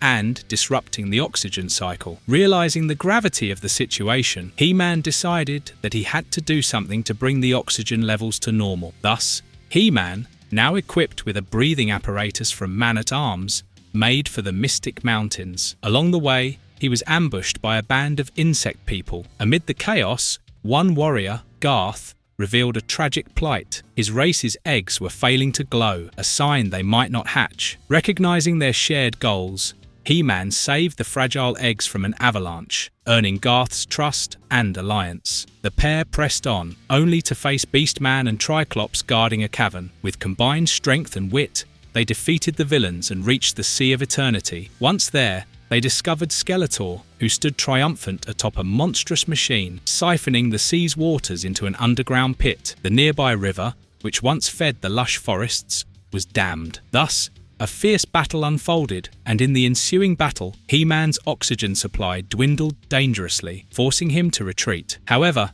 in a moment of selfless bravery, Garth leaped into action, barring the machine's pump. Though the act seemed to cost him dearly, HeMan seized the opportunity to reverse the machine and destroy the dam, restoring the flow of water. As the waters surged, Garth emerged transformed, his body glowing with newfound vitality. Skeletor, thwarted and enraged, fled the scene. HeMan and Garth stood victorious, knowing they had not only saved Eternia, but forged an unbreakable bond. There is a reason the title of this episode is Eye of the Beholder. It is an old saying that beauty lies in the eyes of the beholder, and here, this episode preaches that exact moral. While Garth seemed beastly in the beginning, he was actually a man with the utmost kindness and bravery. In the end, his true self shined brighter than ever. So, it is nice if you are pretty, but the beauty of your heart is what makes you truly magnificent.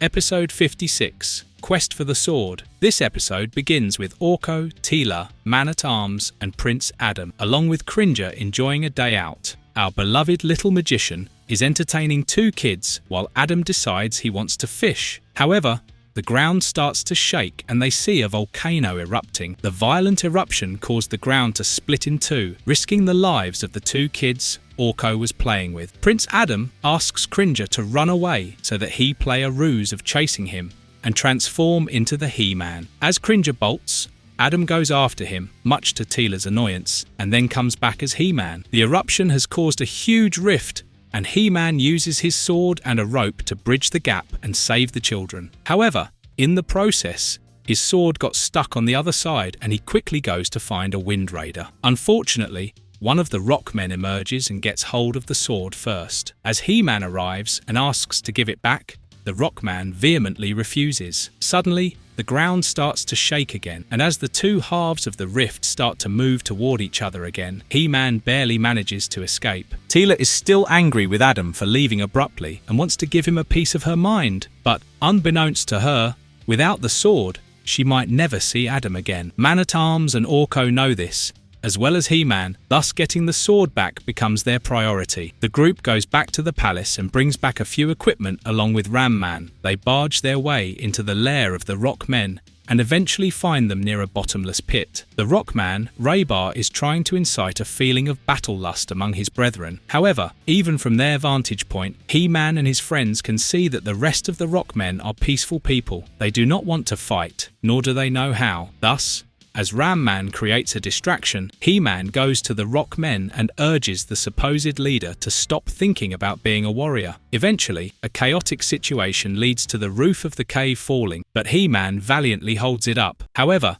he cannot do that forever, and Orko urges the leader to help them save his brethren. Hesitant at first, the two Rockmen Raybar and Togar eventually help and save the others. However, they also toss the sword and the laser into the bottomless pit. Shocked, HeMan wanted to go after it, but Man-at-Arms suggests otherwise. After all, even HeMan cannot withstand the high temperatures of the planet's core. They return empty-handed. The Rockmen swore off from the outside world and asked HeMan and his friends to seal the entrance. As Man-at-Arms leaves, HeMan reluctantly seals the entrance, feeling dejected. For him, it felt like sealing the fates of Adam and Cringer too. However, at that moment Orko arrives and asks if he wants to see a magic trick, and guess what he pulls out? Why, the Sword of Power, of course. The The episode highlights a moral lesson. Having a weapon does not make a person brave or a leader. There are a myriad of things that make someone a good leader, mostly intelligence and compassion.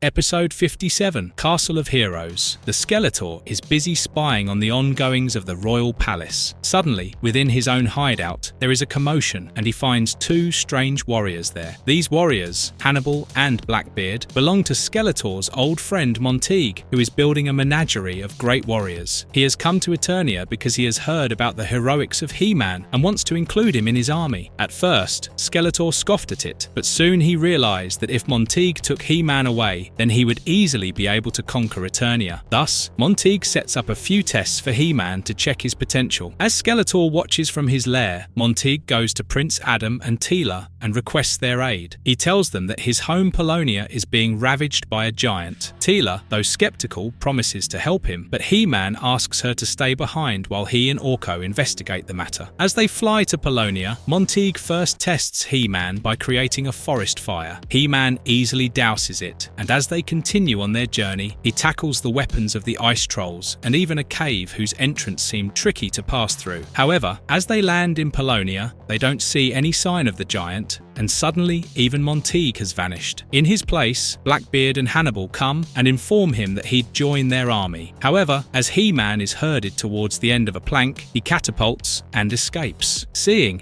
how difficult it was to subdue HeMan, Monteague decides to come himself. Nevertheless, trapping HeMan was never going to be easy. Eventually, after a struggle, HeMan was able to destroy the dome and free the soldiers. Monteague, seeing his precious menagerie crumble, accuses Skeletor of his defeat. As the dust settles, both Hannibal and Blackbeard thank HeMan for freeing them.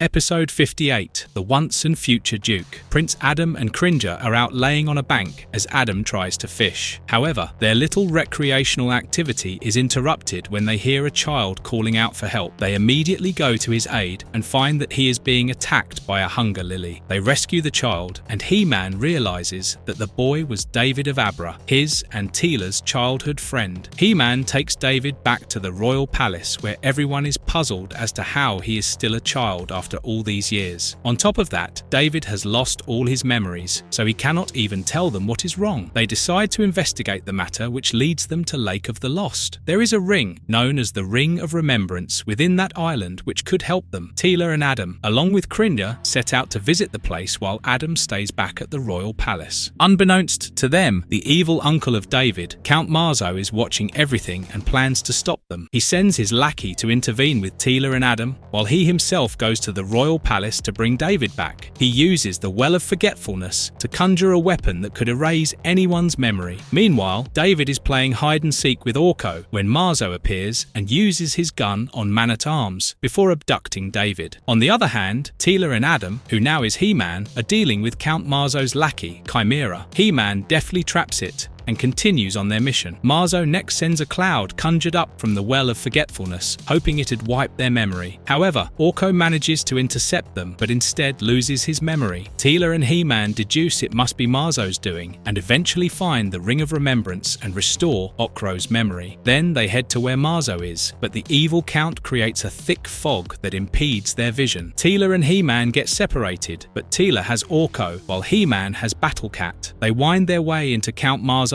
home, and after a confrontation, they rescue David. Unfortunately for the Count though, in the chaos, he fell into the Well of Forgetfulness, which wiped out his memory. Serves him right, no? The episode ends with David gaining back his actual age and the dukedom of Abra. Episode 59, The Witch and the Warrior. The desert city of Aridon, home to the sacred fountain of life, is under siege. Kothos, a power-hungry wizard, launches relentless attacks to claim the fountain's mystical waters. Malik, a seasoned but weary sorcerer, has been summoned to defend the temple, but the strain is overwhelming. Though he manages to banish one of Kothos's demons, he fears his strength won't last. Desperate, Malik contacts the royal palace, urging Prince Adam to send help. Adam transforms into HeMan and sets out for Aridon with Tila, instructing Man-at-Arms to stay back unless called upon. Meanwhile, Skeletor, intrigued by the fountain's legend, dispatches evil Lynn and Clawful to seize its power for his own nefarious purposes. Upon their arrival, HeMan and Tila are ambushed. Kothos conjures a massive sand demon to attack the temple, while evil Lynn enacts a more insidious plan. She sends Clawful to distract HeMan, puts Malik under a sleeping spell, and sneaks into the temple. Inside, she finds Tila guarding the fountain. A fierce duel erupts, escalating until the temple itself is torn from its foundation and begins to rise into the air. Kothos, seeking ultimate control, betrays evil Lynn by stealing her powers with a magical gem. He teleports both women into the harsh desert, leaving them to perish. While HeMan battles Clawful in the depths of an underground cavern, Tila and evil Lynn reluctantly agree to a truce for survival. Their tentative alliance is tested when a sand devil attacks, nearly killing Tila. Working together, they drive it away with a rock slide and continue their journey. Back in the city, HeMan triumphs over Clawful and reunites with Malik. Joined by Man-at-Arms, Orko, and Battle Cat, they head to Kothos's palace. Meanwhile, Tila and evil Lynn infiltrate the stronghold disguised as orcs. Evil Lynn regains her powers by stealing Kothos's gem, but chaos erupts as the group battles their way through the palace. Kothos attempts to flee with the fountain's waters, but evil Lynn turns his own spell against him, transforming him into a writhing sand slug. In the ensuing destruction, debris strikes evil Lynn, leaving her unconscious. When she awakens, Malik explains they used the fountain's water to bring her back. Tila warily watches for betrayal, but evil Lynn, uncharacteristically subdued, declares she's had her fill of fountains and Tila. She then turns into a fiery orb and she flies off, putting an end to their shared truce. Malik marvels at her retreat, but Tila knows that is a sort of gratification on evil Lynn's part. The moral of this episode is pretty obvious. A person when stranded should make the best of the situation instead of being dismayed. Just like Tila and evil Lynn were sensible enough to put aside their personal antagonism for a brief moment and help themselves come out alive.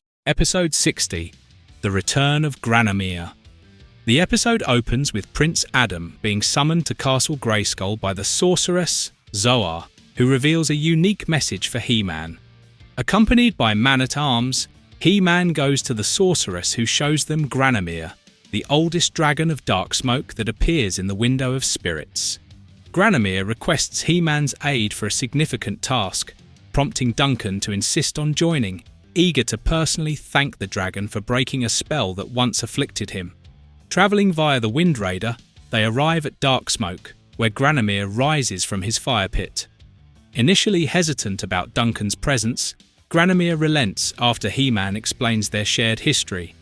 Granomir introduces Torm, the youngest dragon, who seeks HeMan's help to win approval to marry Lyra, a human girl. Her father, Brindle, has set a test to determine Torm's worthiness, one dragons cannot undertake themselves. HeMan very obviously assents to be Torm's champion, and the group travels to Brindle's home. There, they encounter Zem, a rival suitor who demands Lyra's hand, but Lyra affirms her love for Torm. Brindle praises the dragon's choice of a champion, but trouble brews as Zem secretly summons Braylock, a demon of the night, to eliminate HeMan. In a midnight battle, HeMan and Duncan fend off Braylock, aided by Brindle's magic, forcing the demon to retreat. The following day, HeMan enters a maze designed to test his resolve.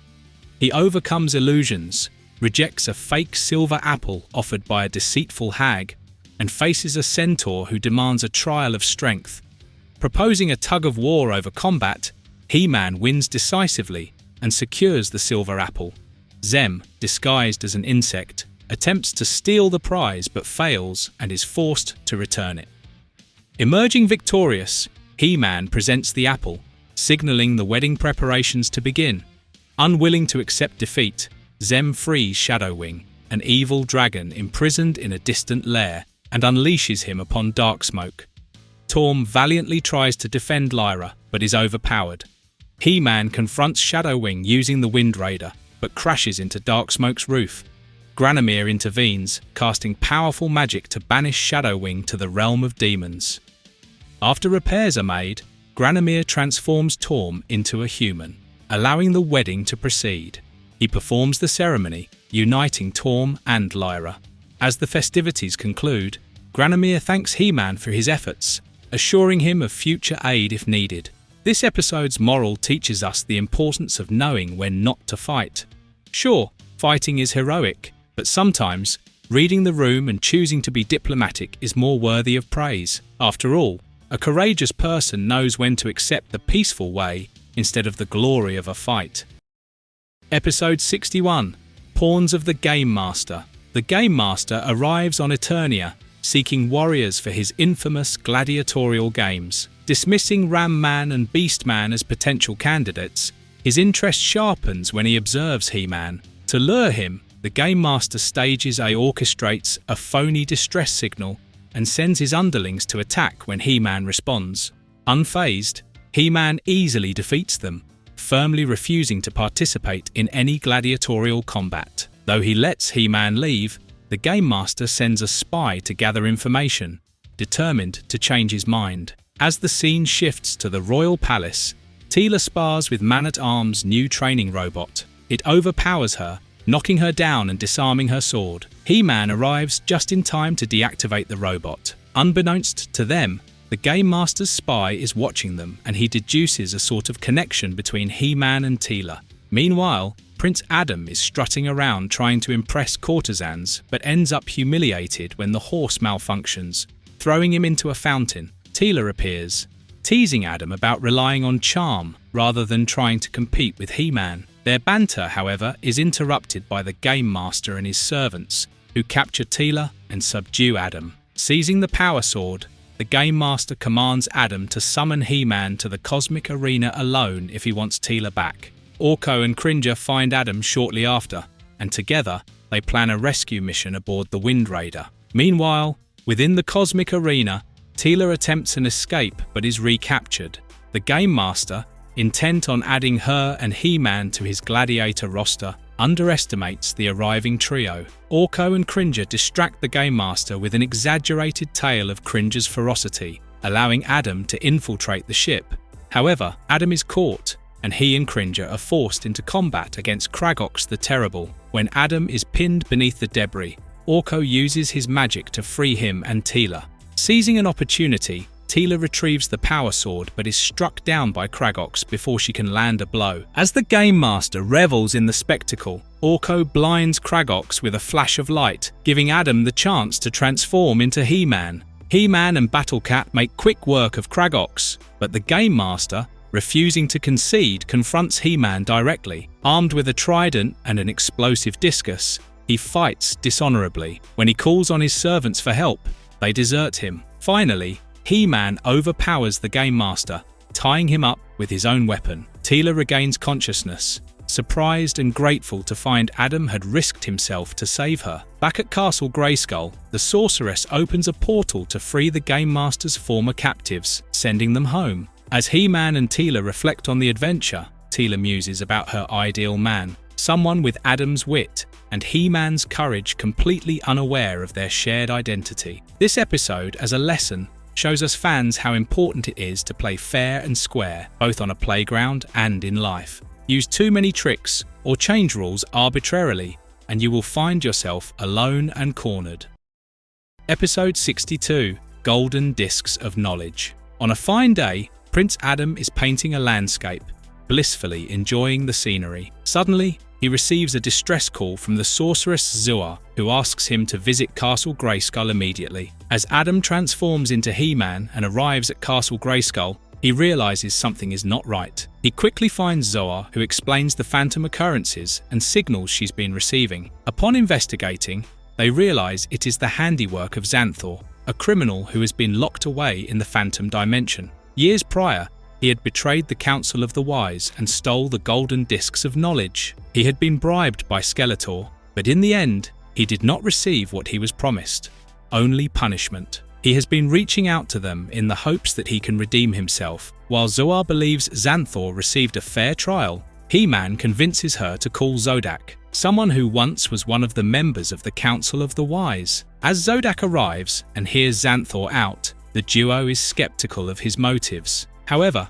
Xanthor simply wants to correct his misgivings and bring the Golden Discs of Knowledge back. Relenting, Zodak gives him a second chance but makes sure he retains his phantom form, though now he could touch other objects, so he wasn't totally incorporeal. He-Man accompanies Xanthor in his mission to the Snake Mountain. where they enter Skeletor's lair through a secret entrance. However, when they reach the vault where Xanthor thinks Skeletor kept the golden discs, it turns out that they were fake. Suddenly, Skeletor appears and traps them. However, technically Xanthor is a phantom and Orko is a magician, so they easily got out. HeMan told Xanthor to create a distraction so that Orko could release them. The heist goes as planned, and soon, HeMan and Battlecat are also freed. However, Battlecat still harbors doubts about Xanthor's intentions. Nevertheless, they realize that maybe the discs are hidden at the very core of Snake Mountain. They follow their train of thought, and Viola, they were right. However, their success is short-lived,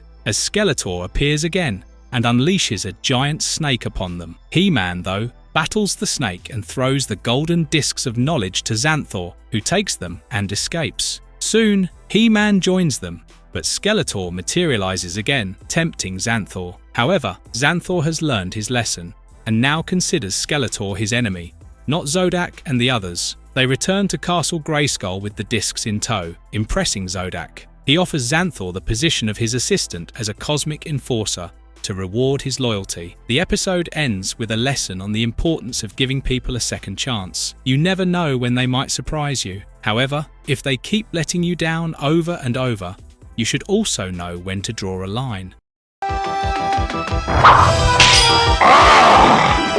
Episode 63, The Huntsman. The episode begins with HeMan and his allies paying a visit to the Zoar, while the sorceress receives a plea from the Silani to protect Eternia's last unicorn. Adam, Tila, and Cringer learn that the ruthless Baron Grodd plans to hunt it. Tila is furious at the prospect of such a rare creature being hunted down for sport, but Adam and the sorceress urge her to approach the Baron more diplomatically. Thus, the trio flies the Wind Raider to Baron Grodd's fortress, where they find him practicing with a crossbow. He introduces them to his mechanical dog, Growler, whose imposing presence rattles Cringer. Inside, Grodd proudly displays his collection of creatures frozen in stasis, dismissing both Adam's measured reasoning and Tila's impassioned pleas to spare the unicorn. Unmoved, Grodd vows to capture it, prompting the group to head back to the royal palace to seek King Randor's intervention. But Grodd isn't ready to let them interfere. He hires Gamrak, leader of a mountain ogre tribe, to stop them. Using a tractor beam,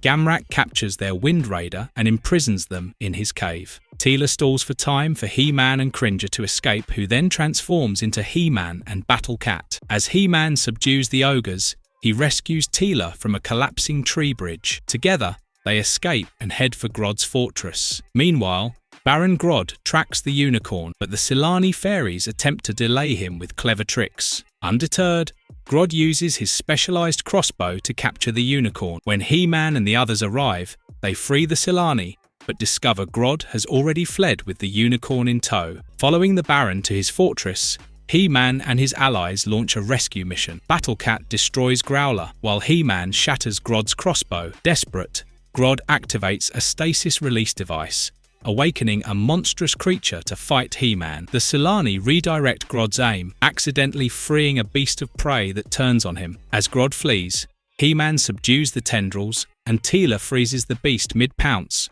confronting Grodd with the fear and helplessness his prey must feel. Moved by their words, Grodd releases the unicorn and vows to free all his captive animals. Later on, as Adam and Tila recount their adventure to King Randor, he issues a royal decree banning leisurely hunting on Eternia, ensuring no creature will face such peril again. The episode also gives a moral lesson on how keeping your cool sometimes can be wise instead of going all out mad.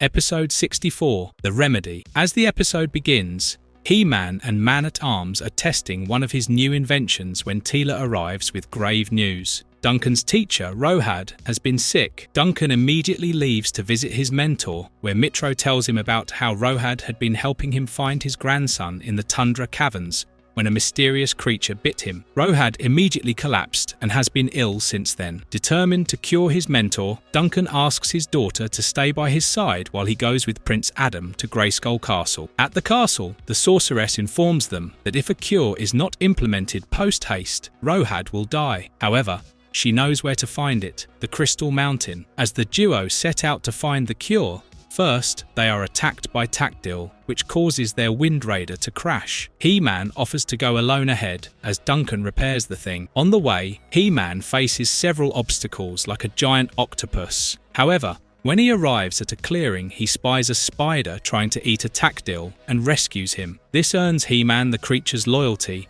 and it helps HeMan in return. Eventually, he reaches Mount Zelite, where the spirit of the mountain speaks to him. At first, the spirit is skeptical of HeMan and refuses to let him go further, but when he sets aside his pride and begs for a cure, it grants him the favor. With the cure secured, HeMan returns, saving the mentor just in time. The episode teaches us the true value of friendship, where someone is willing to go through the bad times as well as the good times with you.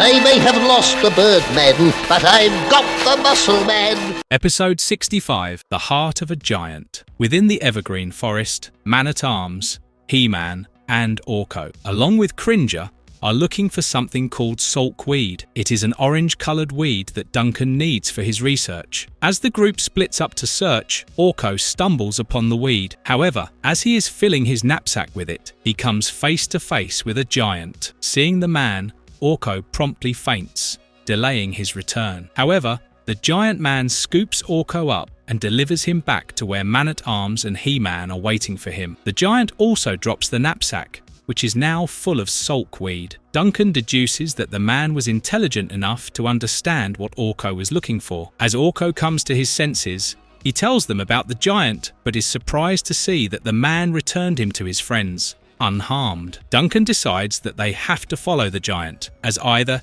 he is in league with the Skeletor or might be in trouble. Meanwhile, a mysterious man on an airship laments how he lost track of the giant. He is known as the Keeper, and he collects not-so-normal people for his menagerie. The giant would fit nicely with his collection of misfits during his slideshow. As he paces in his airship, it picks up a signal, and he seizes the opportunity to grab the giant man. Unfortunately for him, right at the moment HeMan and his friends arrive trying to stop the abduction. However, it only ended in the giant and Orko being kidnapped. The Keeper was also intrigued by HeMan. Nevertheless, he decided to go after another strange misfit. After imprisoning Orko with the giant, they both had a nice little chat. The giant, whose name is Cambro, hadn't spoken with anyone in years. He had been living as a hermit, as most people were terrified of his appearance. However, he turns out to be quite a smart fellow. With a little help from Orko, they broke out of their cell and contacted HeMan and warned him that the Keeper was going after Stratos. The warning came just in time for HeMan to save Stratos